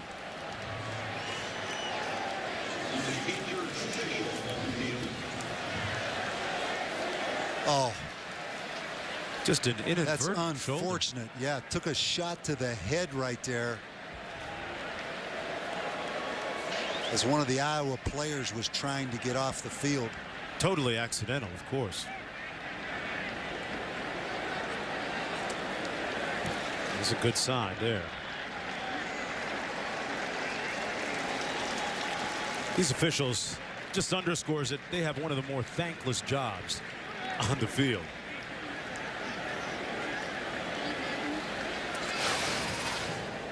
You're going to see it right here. The umpire spotting that football. Umpire Jerry Meyerhoff. Well, LeBron Daniel ran right into him inadvertently. It's good to see him up and okay. And you said it. There's been a lull in the action right here. A lull in the enthusiasm of this fan read out for Arizona, and Iowa all of a sudden right now on 3rd and very long. Great opportunity. 3rd and 30. There you see some of the 12,000 Iowa fans that made the trip here to Tucson. Yeah, and the back judge has moved up into the umpire spot. On 3rd and 30. Foles under duress. Delivers a pass complete at the 47 to William Wright, but it's short of the 1st down. Yeah, good job just getting some field position back. You see the umpire over there, Jerry Meyerhoff, being attended to on the sideline.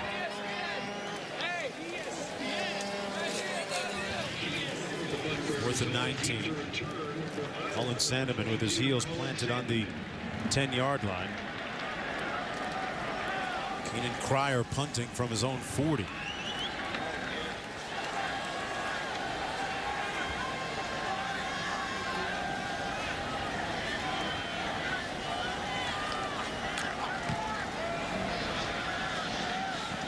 So he's struggling in that punt in that Not football. a great punt. It's going to take an Iowa bounce all the way out to the 27, and Cryer, not one of his better efforts. And all things said, pretty good field position here for Iowa. Let's take a look at our drive recap brought to you by Chick-fil-A.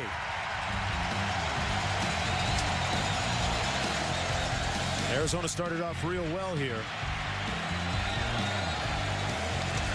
Great catch there by the roommate connection, Douglas. Then Iowa's defensive front really started to turn up the heat. That's Jewel Hampton running out to the 30-yard line, picked up 4.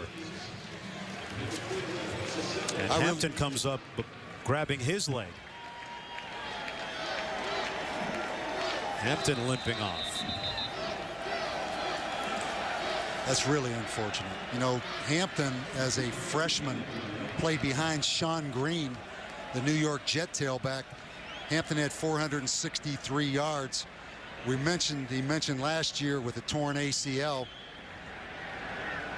First game he was suspended this year against Eastern Illinois. It's been a long journey back. Bob, there are a lot of people that think that this Iowa team has a shot at playing for the national championship. Game going to be shown on the ESPN Family Networks this year. Pretty good schedule set up, and a team right now coming in number 9 nationally ranked. There's no seemingly question. all the tools and variables to get there. And they play Ohio State at home. It's a big statement game. I mean, it is a big statement game for Pac-10 Arizona against a well-respected team. This crowd senses momentum on the side of the Hawkeyes right now, though.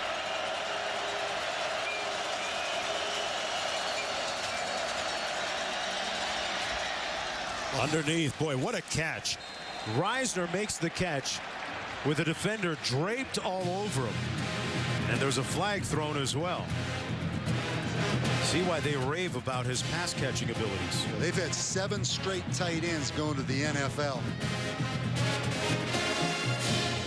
Pass interference. Defense, number 41. First down at the spot of the foul.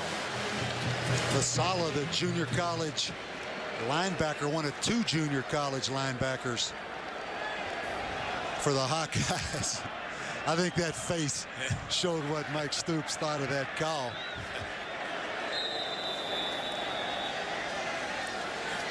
Meanwhile, they're still working on Jewel Hampton on the sidelines. First down and 10 after that last catch by Reisner. You can see the concern written across the faces of the Arizona Wildcat fans.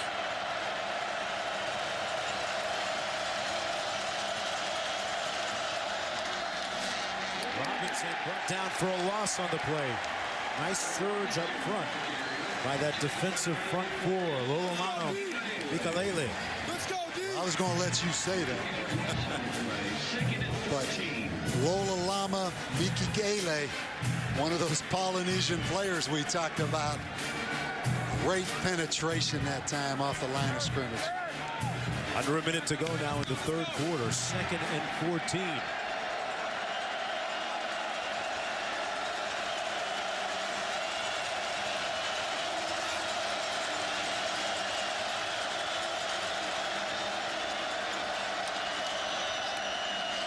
Stanzi into traffic and a flag thrown on the play. Marvin McNutt being defended by Trevin Wade.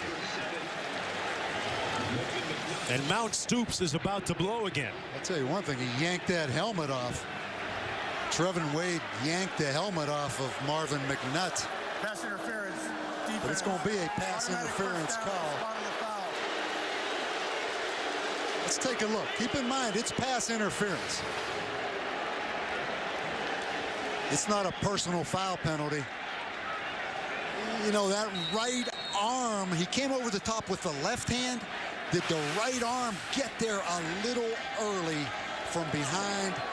Probably a good call. Very close call, though, right in front of that Arizona bench.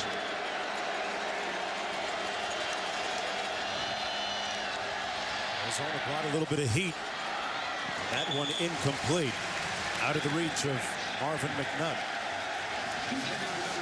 Really good pass protection, though, by Iowa against that blitz from Arizona. But you sense frustration right now with Arizona's coaches. Make sure if you're an Arizona player, particularly on that back end, don't get frustrated and give up a big play right here. Those penalties are all part of the game now.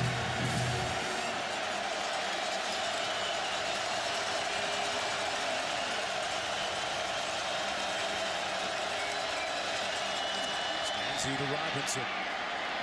Robinson looking for a crease. Running over Nolan McMillan, picks up a couple of yards.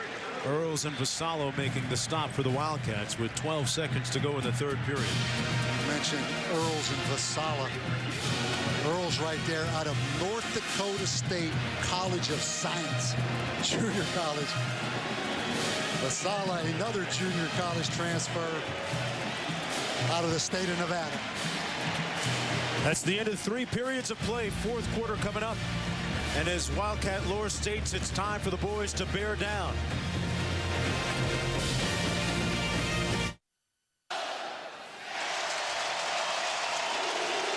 Welcome back, everyone, to Arizona Stadium. The Wildcats leading the Hawkeyes 27-14. And with Iowa ranked number 9 and Arizona number 24, one or both of these teams could end up playing for the Coach's Trophy presented by Dr. Pepper.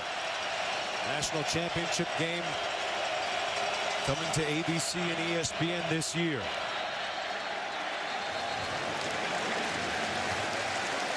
And that's going to be a procedure penalty against the Hawkeyes. Dead ball, false start, 77 Kirk Ferentz. 5-yard penalty. You're not going to see him show a whole lot of emotion on that sideline. But now on that opposite side of the field, you can see what kind of investment he has in this program and how he realizes this game can take them and get them over the hump. I'm not sure that blood pressure is 120/80 right now. 27-14 as we start the fourth period, and a sack for the Wildcats. Ricky Elmore, one of those returning starters, one of the few ones defensively. We talked about those two good defensive ends. Ricky Elmore, one of the best edge rushers in the Pac-10, started the last 19 games for Arizona. And that broke Iowa's momentum right there, that series. Loss of 11 on the play. William Wright standing at his own 30-yard line to get this punt. To 31, Wright. Flag down, and this one's going to come back. I promise you, Mike Stoops' blood pressure just shot up again. They've had some penalties here of late. Stoops brothers with a tradition not only at Arizona but in Iowa. During the return, illegal block in the back. Number 6 at the return team. 10-yard penalty. That is an amazing family, the Stoops family from Youngstown. His one brother's coaching at Youngstown State. Obviously Bob at Oklahoma, Mark at Florida State. I like the line about, Bob was a starter for 2 years at Iowa, then Mike took over for 2 years, then Mark took over for 2 years as a starter, all at safety, and people kept asking, when's that guy going to graduate? Yeah, when's that Stoops guy going to graduate? They talk about his big hit at Iowa, one of the best hits ever in Kinnick Stadium. Hit the big tight end from Ohio State, John Frank. They still talk about that hit in Kinnick Stadium. Now, the game's changed a little bit since those Stoops guys played free safety. It has spread out a little bit more. So it is different. Pass complete to Nwoko as we go back to Reese in the studio. Mark, Sports Center right now brought to you by Discover Rewards. Michigan State beats Notre Dame on a fake field goal in overtime. The holder, Aaron Bates, who's also the punter, hits Charlie Gant 34-31 the final. And going on right now on ESPN2, Stanford is clobbering Wake Forest. Andrew Luck has thrown 3 touchdown passes and had this 52-yard touchdown run. It's 41-10. Sports Center comes on after the game. Right, Reese, and here's Foles completing the pass to Grigsby out of the backfield, and enough for a first down. Grigsby wants the late hit. He's not going to get it, though.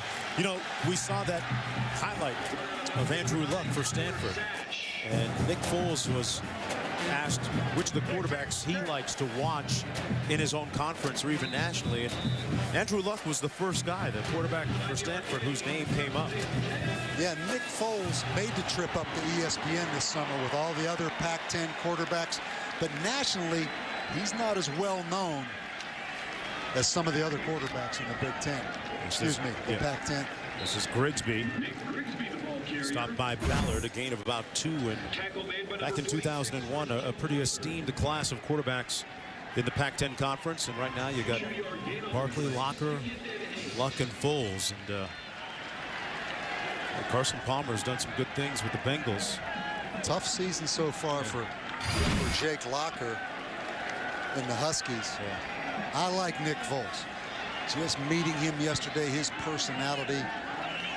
Another year of college football next year. I think he has a bright NFL future. Big, strong guy that stands in there and throws it. There is an Antolin in the backfield. Foles going to be sacked. Number 33, Tarpinian coming in to lower the boom.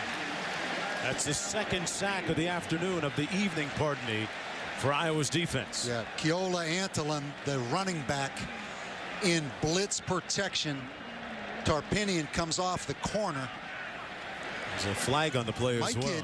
Might get Adrian Claiborne a hand to the face. Personal foul. Defense number 95. 15-yard penalty. Automatic first down. Claiborne got his hands up underneath that face mask.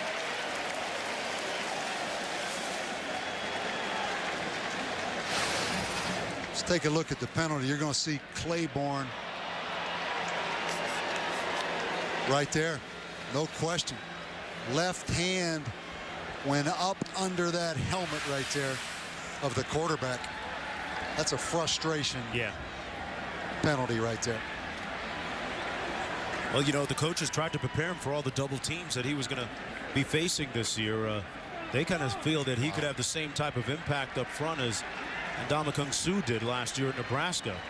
But they had to ready him for all the schemes that he was going to face. And Bob, it seems like they've schemed pretty well against him today. Well, there's no question the cumulative effect of getting double teamed, having a running back, having a tight end chip on you. But just a untimely, silly mistake right there by Claiborne. Foles hands it off to Nwoko. And Christian Ballard makes the stop immediately. Ballard, one of the more versatile players, and another flag thrown on the field.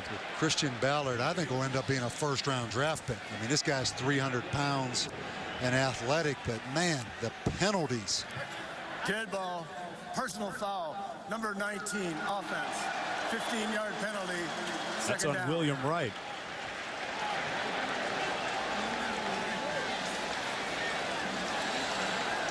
Wow. This game has really been devoid of rhythm. The second half, you're right. The first half started out crazy with the block punt, the interception return, the kickoff return. The second half has turned into a penalty free-for-all right here. But look at the field position right now on 2nd and 27.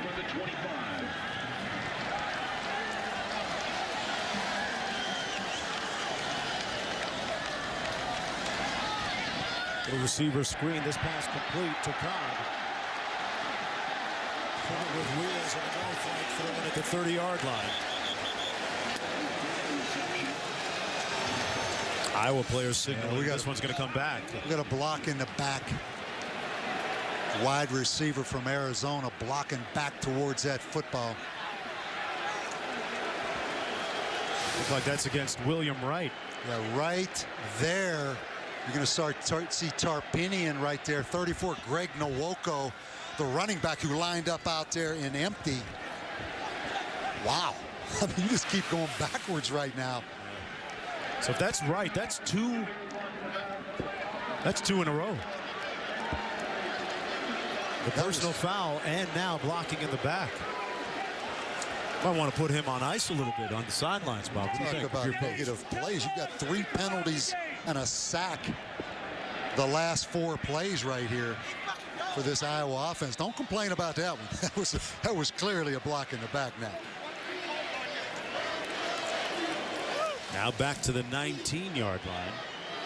And no Jerron Kreiner, you know, just to throw the football up to maybe get a pass interference penalty right here. Foles with plenty of time. Grigsby on the catch. Pushed out of bounds at the 28. They're not going to get that one. I'll tell you, the crowd wanted it, though, didn't they? They wanted Prater on a late push right there. Don't be talking over there, Shane Prater. Absolutely nothing late about that. From the 27. 3rd down and long. Everyone in the stadium looking at that big screen, wanting to be a part of the officiating crew, huh? Ready to storm the castle with pitchforks and torches now.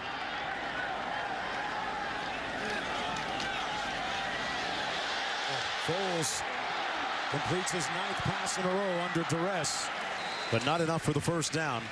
Grigsby brought down at the 33-yard line, so a painful-looking series finally comes to a close. That was not pretty. That was not pretty, but you see again, Christian Ballard, number 46, is a handful. Kreiner has really struggled punting this football.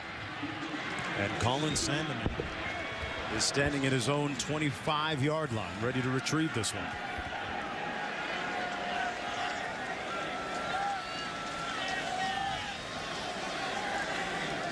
Pryor from his own 19. Didn't get that one either. Takes an Iowa bounce out to about the 33-yard line. 35-yard punt. Hey, the Hawkeyes used to being behind the 8 ball this late. They've done it before.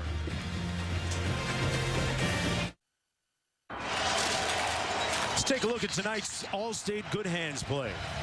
There have been some good ones to choose from. Yeah, Marvin McNutt needs to have a few more. 2 catches. One of his catches right here. Spectacular catch.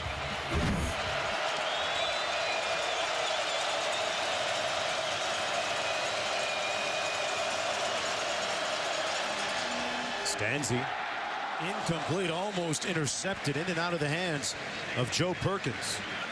Well, tried to get the football right there to Marvin McNutt.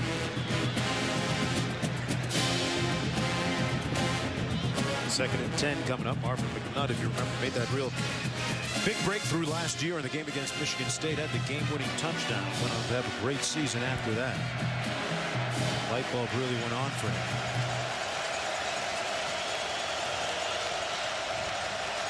Second and 10.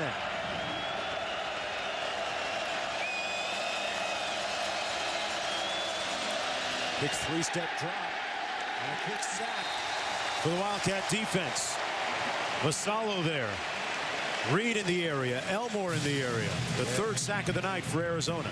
Arizona comes back again with that little cross linebacker blitz. Man, it's been a long day for those Iowa fans in the desert. That guy looked like he was about ready to fall asleep up there. But again, Iowa, a chance to get back in this football game. But really a bad start on the first 2 plays to this drive. Pac-10, Big Ten. Upset.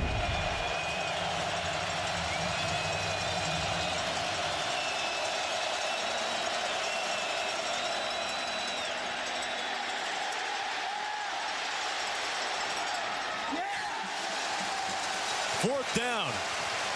And a big stand by the Wildcat D.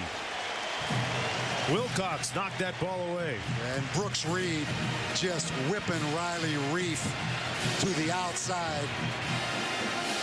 Again, Iowa just throwing the football every down. Arizona with an excellent pass rush. Good stop right there by Arizona's defense. Stanzi appeared to be a little shaken up on the sidelines.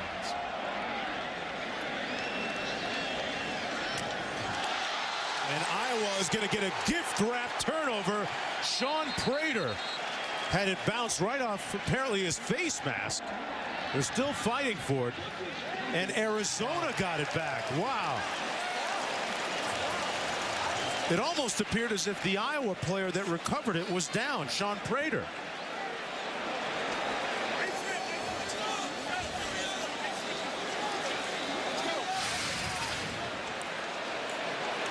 Boy, these guys are putting the Wild in Wildcat. He's down right there. He's down, and then it was wrested away. William Wright just jerked that football out of Sean Prater's hands. He didn't want to go over and face Mike Stoops on that sidelines unless he got that football back.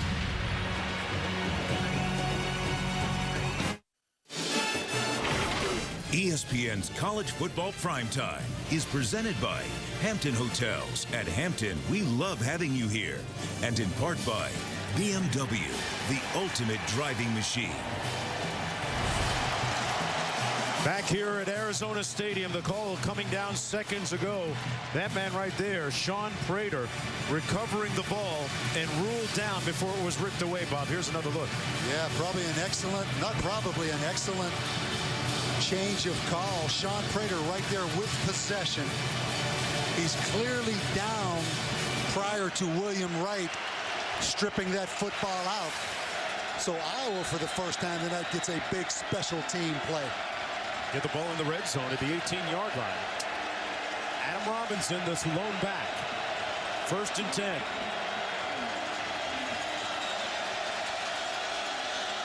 This is where the noise becomes a little bit of a factor. Stanzi into the end zone. A flag thrown. Caught. Out of bounds, though. Let's see what this flag is about. Yeah, Marvin McNutt. We said it again. Yep. On Golden. It looked like good coverage by Golden. He's one of the 2 returning starters they have on the corners. Say McNutt, interference. big 6'4" receiver, 15-yard penalty from the previous is a handful now. A high school quarterback, Robert Golden, the corner, looked like it was excellent coverage. All right, let's take a look back at how Iowa is doing in the red zone, brought to you by Verizon.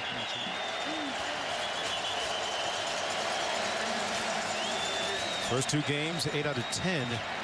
Tonight, they've scored their only time in the red zone. They want to look one more time at this. They're going to see if McNutt's foot was in bounds, because you can't overrule a pass interference. That's a judgment call, so there's no review of the pass interference. It's, did he catch this football, and is the foot in? Looks like the foot's on the line, doesn't it? What about the first one, though? That was his left foot. Did he hit that foot down? Did he have? Look at his right foot. Yeah, he's tapping that right foot, isn't he? But did he have possession of that football when he tapped that right foot? That is very, it goes without saying, it's very close. Again, it was ruled an incompletion.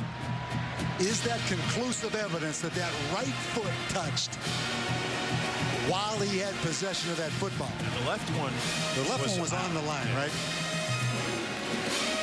Yeah, the pass interference is out of the mix. That's not a reviewable call. So seconds after Iowa was the beneficiary of a review getting the ball back. Let's take a look at that first foot. Right there. Boy, that's tough. I don't think there's enough there to overturn that call. That right foot was but really right there, close. the football seems to be juggling just a little bit as that right foot touched. Watch, Mark, right there. Boy. Hey, man. This could go either way. That's a tough call. Keep in mind, people get tired of hearing it, but it was ruled an incomplete pass. So it has to be conclusive video evidence that that right foot was down while he had possession of the football. What seemingly is obvious sometimes in video replay often turns out not to be. That last play under review, and we're going to get our decision here shortly. One thing, this place will go crazy. After further review, the receiver caught the ball with 1 foot down in the end zone. Touchdown. The right foot touched. The Hawkeyes are back. It's a 27-21 football game. Well, let's go back to William Wright, number 19, dropping that punt. But we did the good hands, all-state good hands on Marvin McNutt, right? Yeah. He's had 2 catches He's had 3 catches now. 2 of them deserve some good hands. Those were 2 great catches by McNutt. I didn't think there was enough to overturn that call, but look who's right back in this football game. It's a 6-point contest on Marvin McNutt's 2nd touchdown catch of the season, the 10th of his career. Iowa Hawkeyes trailing by 6 late. Got their opponents right where they want them.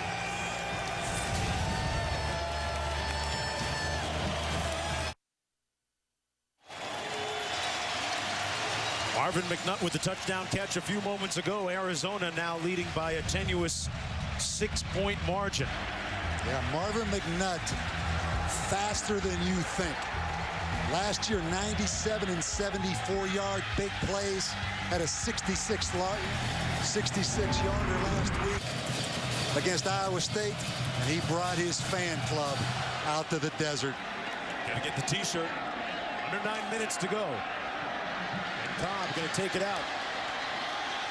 This time he's bottled up right at the 20-yard line. And the Iowa Hawkeyes in the midst of a 14-0 run right now. It may be 12:45 back in Iowa City. That's after midnight. Still a lot of life left in these Hawkeyes now. They're watching this one closely on South Dubuque Street, and a player shaken up down there on the field. There was a collision on the kickoff. Number 25 looks like Packy O'Meara. Well, this week on Monday Night Football, Drew Brees and the Saints take on Frank Gore and the 49ers. Monday Night Football on ESPN Monday at 8:30 Eastern Time. It all starts at 7 Eastern with Monday Night Countdown served by Applebee's. You know, the people talk about this 2-hour time difference. It doesn't bother these kids in the least that it's 2 hours. You don't think they notice, not even a little bit? This is their wheelhouse. Okay. Now, if it's 2 hours earlier, like if you head from west to east, and you play, say, a noon kickoff, and that's 9 o'clock in the morning for you on your clock, later never hurts guys. May hurt the coaches a little bit. Did you like to take, when you traveled west, did you like to take your team in a little early? We usually went Thursday night, just to get a little more acclimated to it. Big drive right here for the Arizona offense. Nick Foles, you want to be one of those big-time Pac-10 quarterbacks we talked about? Now's the time to bring him back right here. Reagan Wolko in the backfield. Foles completes it. His running back, who's met immediately by Tyler Sash. And Jeff Tarpinian, who has had several key plays already tonight. A 2-yard gain on the play, 2nd and 8. We haven't talked much about Tyler Sash and Brett Greenwood. Really, both of them. Tyler, a 3-year starter. Greenwood, a 4-year starter. 2 really good safeties. I mean, this guy has 11 interceptions in his career at Iowa. He's made a bunch of big plays. And Wolko on that last play. And it's picked off. Binns. Hawkeyes.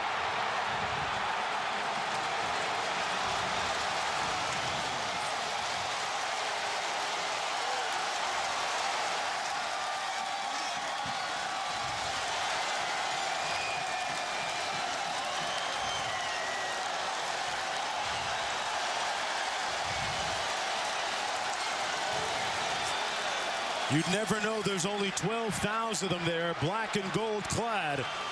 And the Hawkeyes now an extra point from taking the lead. And what a incredible turnaround, a calamitous turnaround from an Arizona standpoint. 1 o'clock in Iowa City, they're wide awake. That defensive front has come to life for the Hawkeyes.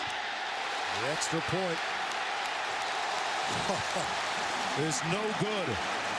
Incredibly no good. An incredible swing of momentum seemingly on every play here in the second half. And we're knotted at 27 with 8:12 to go. We promised that Big Ten pack down throwdown. You got it.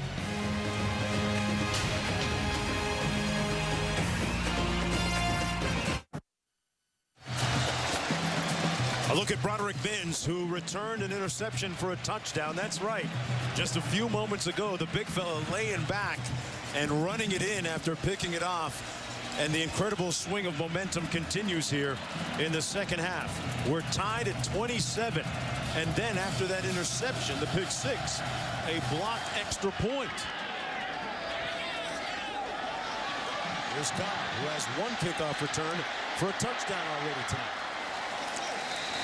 Talk about special teams. This game started with Iowa having a punt blocked. Arizona's mistakes start here on a punt return. Prater comes up with a big return. It leads to the touchdown pass, McNutt, and then Broderick Binns. The defensive end's dream. I promise you, Norm Parker came to life back in Iowa City watching this game. But the three big plays, starting again, though, with the big special teams mistake by Arizona. Let's see how Foles responds. Looking up top, has a man. Complete at the 32. Huge grab. David Roberts laying out to make the catch. Nick Foles, that's his roommate. When it gets tough, you go back to the guy you trust. And what a tremendous catch right there. Yeah, Roberts really great concentration. First down and 10. Grigsby. Oh. Check that. That's Antolin. Keola Antolin. See big Adrian Claiborne out there in space running that thing down. But a big play to David Roberts, who they say is their possession guy. Showed some speed getting down the football field, making that big catch. Boy, what a great night of college football on the ESPN family networks. Started Clemson, early. Auburn went overtime. And how about Arkansas, Georgia? That seemed like 2 days ago. That game down in Athens today that Arkansas came back and won. 2nd and 5. Another pass complete. This time it's David Douglas. Boy, you wondered maybe about the resolve and resiliency of Nick Foles. Not anymore. He's come back after that interception and gotten his team in the red zone really quickly. A 14-yard gain. They spread it around tonight, too, to 9 different guys. Without Jerron Kreiner, who's out with a foot injury. He's the team's leading receiver coming into this one. Grigsby with nowhere to go, brought down at the 21-yard line by Carl Klug. Well, Klug is a great story. Running back, linebacker in high school, about 200 pounds. Now Klug's about 280. 3-year starter. I mean, the coaches at Iowa love Carl Klug now. Got an injured player down in the field for Arizona. Von Dusty.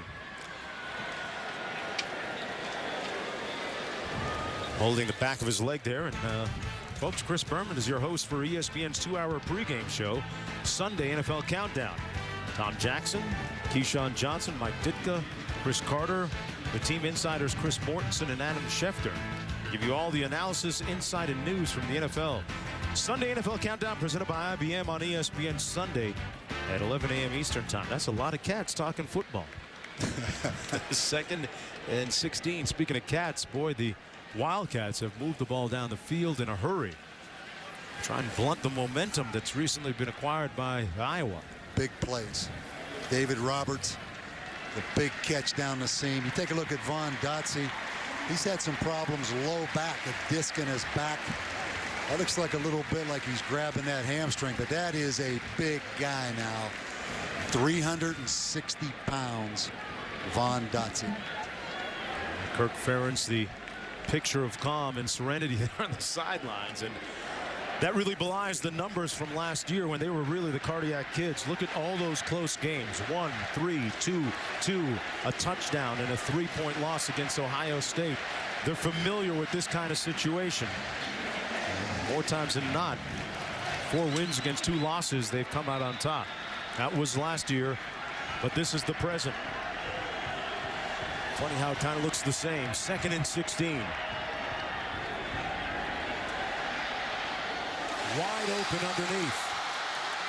Douglas close to another first down for Arizona. A 16-yard gain. Those roommates on the same frequency right now with under 6 minutes to go.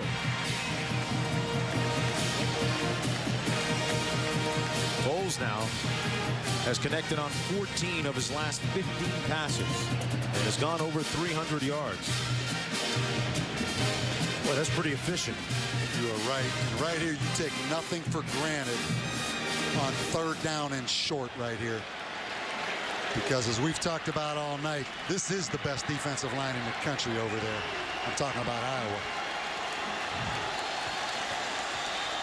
3rd and 1.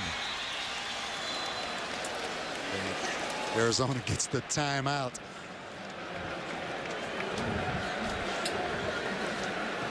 And now it's time for Mike Stoops to ponder his next move with 5:24 to go in the 4th quarter. This is a pivotal game for both teams, both 2-0 coming in. They asked for a red out here tonight. They got the red out. And Bob, who's this game more important for when you look at Arizona trying to rebuild after that disappointing bowl game loss, and Iowa coming in with high hopes of perhaps playing for the national championship? And Mark, you know, every one of them are important for every team. I mean, you can't have a loss in college football if you have a chance to win the national championship. But I think it's actually more important for Arizona. You know, Iowa already has national credibility, national respect. They've won 17 of the last 19. They've had some huge bowl wins, starting with the Orange Bowl win last year against Georgia Tech. Arizona, Mike Stoops has done a tremendous job.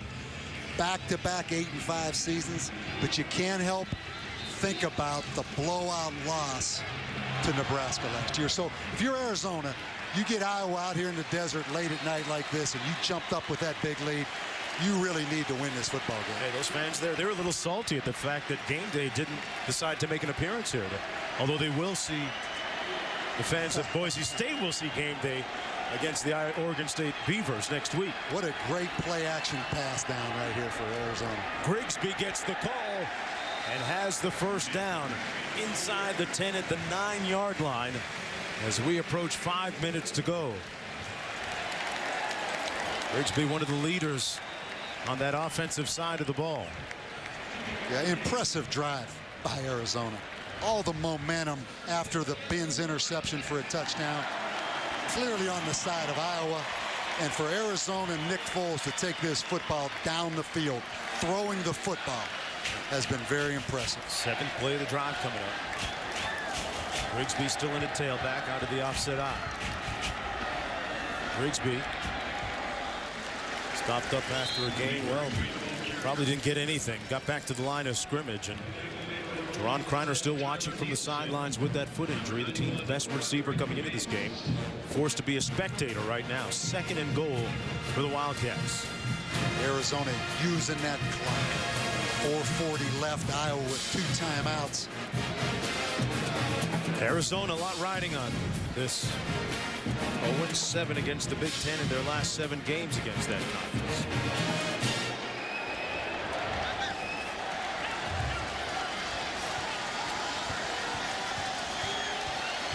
Second and goal. Into the end zone. Incomplete. And no flags on the play. William Bug Wright couldn't squeeze it. Boy, and Nick Foles, the perfect play call. Check at the line against the all-out blitz, man-to-man coverage. You run the corner route, ball thrown perfectly. William Wright had a chance right there to make a big play. He's had a tough night, hasn't he? Especially in the second half. A couple of costly penalties back-to-back. The fumble on the punt, which led to an Iowa touchdown. 3rd and goal.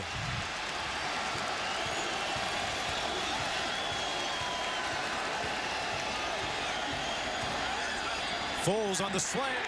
Touchdown, Arizona. Bug.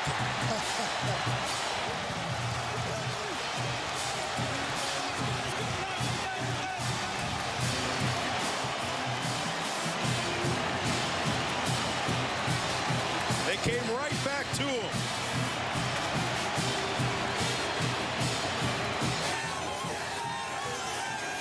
Iowa comes with the blitz once again. Foles to bug right. Bob, if that isn't a statement about believing in your teammate, I don't know what is. After a drop pass, he comes back to squeeze this one for 6.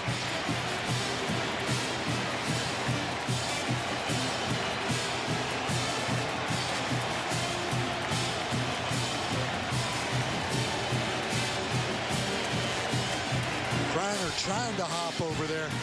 That was an excellent play call by Arizona. They motioned the back out of the backfield to empty. They got the linebacker to widen. They took Bud right and ran him right in behind that vacated linebacker. And that is a statement drop. You talk about getting to the next level. Iowa with all the momentum. Arizona taking that football the length of the field right there was impressive. A lot of players on offense for the Wildcats said that, you know, we came into this year with more of an identity because Nick Foles was going to be the starter. We knew that. And right now the focus shifts to number 12 in black and gold, Ricky Stanzi, the quarterback for the Hawkeyes, with 3:57 to go in this contest. His team down 7. He's got to move that ball back down into the end zone. Well, one thing about Ricky Stanzi, he gets hot in the fourth quarter. Now, this is late in the fourth quarter, but statistics back you up. I mean, Ricky Stanzi is good late in the football game. I think back to Michigan State last year in East Lansing. Johnson-Koulianos has an alley. Pushed out of bounds near the 40-yard line, but good starting field position for the Hawkeyes. Yeah, here's the graphic on Ricky Stanzi in the fourth quarter. Look at the percentage completions. Look at the TD to interception. And remember last year in East Lansing when it looked like it was over. And he took that Hawkeye football team the length of the field under very similar conditions he has right here today. The last line of that graphic said that he completed 78% of his passes when trailing in the fourth quarter.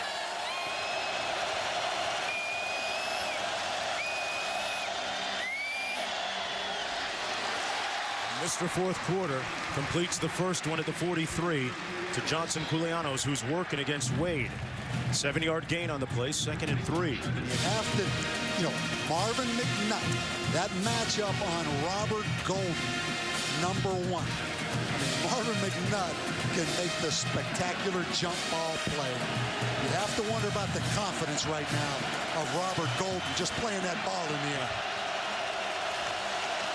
Adam Robinson in a tailback. Hawkeyes with 2 timeouts remaining. Empty formation now. And he's sacked back at the 34.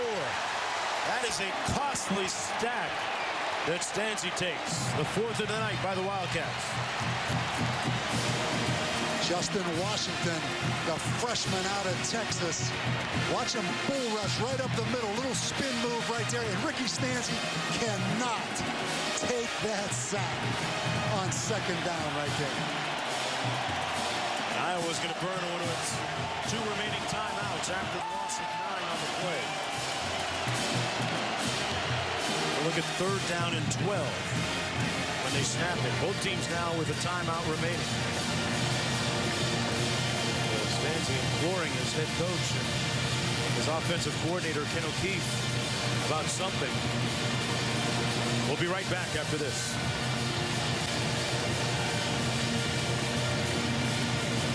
Made by the Nation is packing its bags for a Big Ten road trip. Oh yes, Sports Nation taking its characters and costumes and going to hang out with some of college football's most passionate fans. 4 days in Big Ten country, Monday through Thursday at 4 p.m. on ESPN2. And mark my words, the Nation will never be the same. 3rd and long for the Iowa Hawkeyes. Time running out on them. But they're at their best in pressure cook situations like this. It's as loud as I've heard this stadium.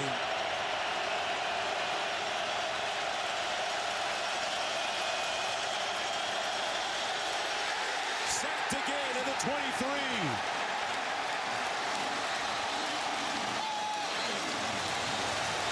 Well, that time, Brooks Reed, 42. And a late flag thrown on the play as well. It remains third down. Oh, yeah, we're going to get a false start up there. Well, that Wildcat defense getting in touch with their inner Desert Swarm defense. Well, you have to say that penalty right there helped Iowa. At least they get to replay third down right here, but ferocious pass rush right here by Brooks Reed, Ricky Elmore.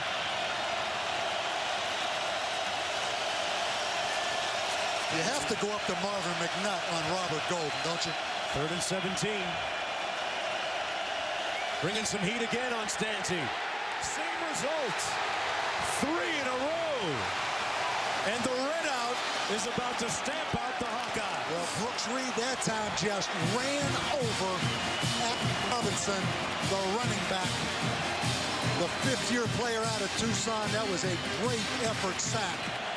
Watch Brooks Reed right there run over the running back. And Mark, if you want to keep him from throwing jump balls to big wide receivers like McNutt, blitz him and put that quarterback on his back.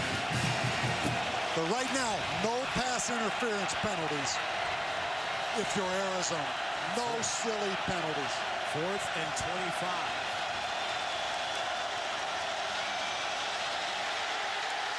What a way to put an exclamation point on this game. 4 sacks in a row. Washington.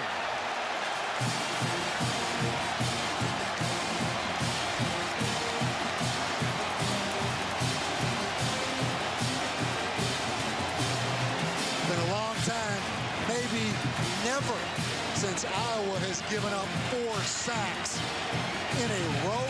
Incredible. Getting in touch with their inner Teddy Bruschi. The Wildcats coming alive. The energy of this Arizona program and these fans, when Iowa clearly had the momentum after the Binns interception, he knows right now, Mike Stoops, this game gets you over the hump. The former safety from Iowa, head coach Mike Stoops, is hoping to run a little clock here and get out of here with the win. Although it doesn't look like there's any let up in him right now. Grigsby on the carry, got a couple of yards. Iowa with 1 timeout remaining. 2nd and 10 coming up for Arizona. Foles was the guy that really responded, as you mentioned a few moments ago, Bob. When Iowa had the momentum, he took him down the field for that touchdown. And David Roberts, David Douglas, the 2 wide receivers stepping up with Jerron Kreiner out of the game. But the Desert Swarm pass rush.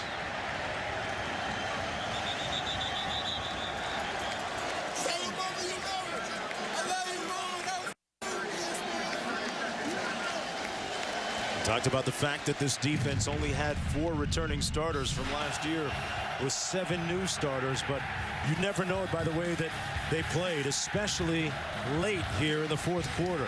Well, and you have to wonder all week. This game got a lot of national attention. How many times do you hear about Iowa's defensive line being the best defensive line in the country? This unbelievable Iowa defense coming to Tucson. You know what, Mike Stoops, he's a defensive coach. And the pride and the motivation, and maybe all that talk about Iowa and Iowa's pass rush, this Arizona defense responded to that tonight. Certainly did. Talked about that defense getting in touch with their inner Teddy Bruschi. He was one of the greats from 92 to 95 here when Coach Tomey was here.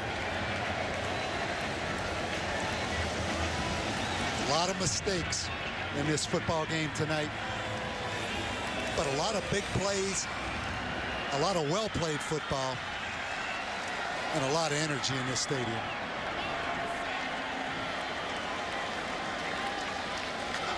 Grigsby on the carry.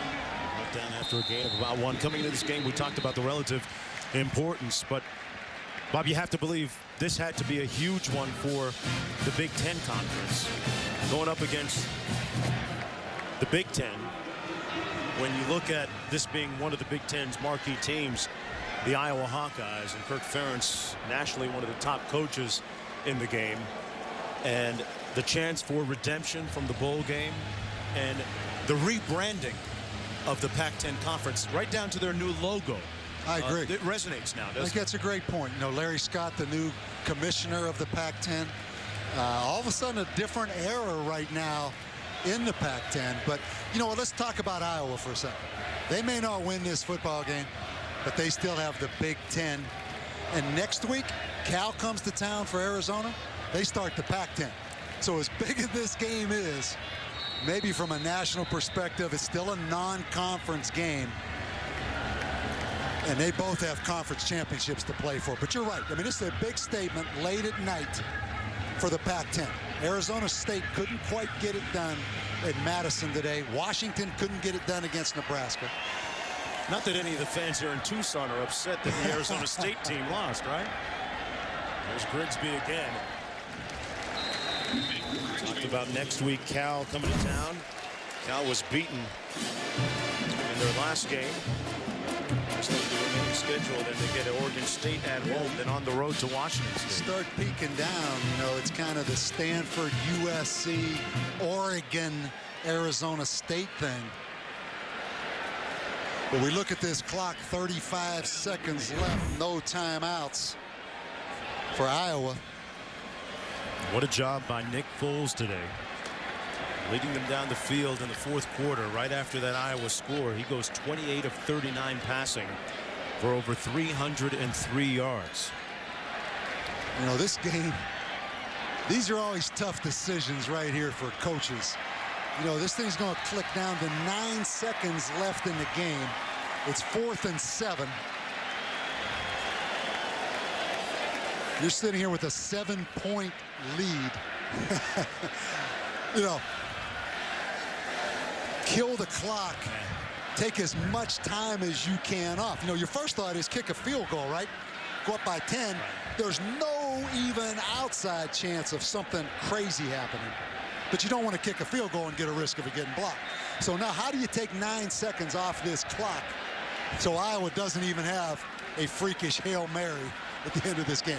There's nothing on that matrix or that chart for that play, or that scenario, I guess. On 4th down, Grigsby securing the football and goes down. 3 seconds to go. Let's see. Iowa with some 85 yards to go to get in the end zone. But your 3 temptation seconds there is to take Grigsby or the quarterback and just scramble around, even if you have some negative yardage, to use up the entire 9 seconds. Things can go wrong. Things can go wrong doing that. It's a no-win situation. So you get it down to 1 play. And you have to wonder, Iowa, you know, all the crazy laterals, the Stanford play, it's got to be some hook and lateral. Mike Stoops, the 12th defender on the field for the Wildcats. Yeah, Arizona almost had 12 players on the field. Stanzi, little hook and ladder. It's not Robinson. You got to throw it up, but he doesn't. And that's it. Arizona defeats Iowa. And the Pac-10 gets a win against the Big Ten. What a game by that quarterback, Nick Foles, who responded when it counted most. And the defense with 4 straight sacks to punctuate the victory. Once again, our final score, the Wildcats improved to 3-0 with a 34-27 win over Iowa, who fall to 2-1. It's been a presentation of ESPN, the worldwide leader in sports. For Bob Davey and our entire production crew, including talented people behind the camera.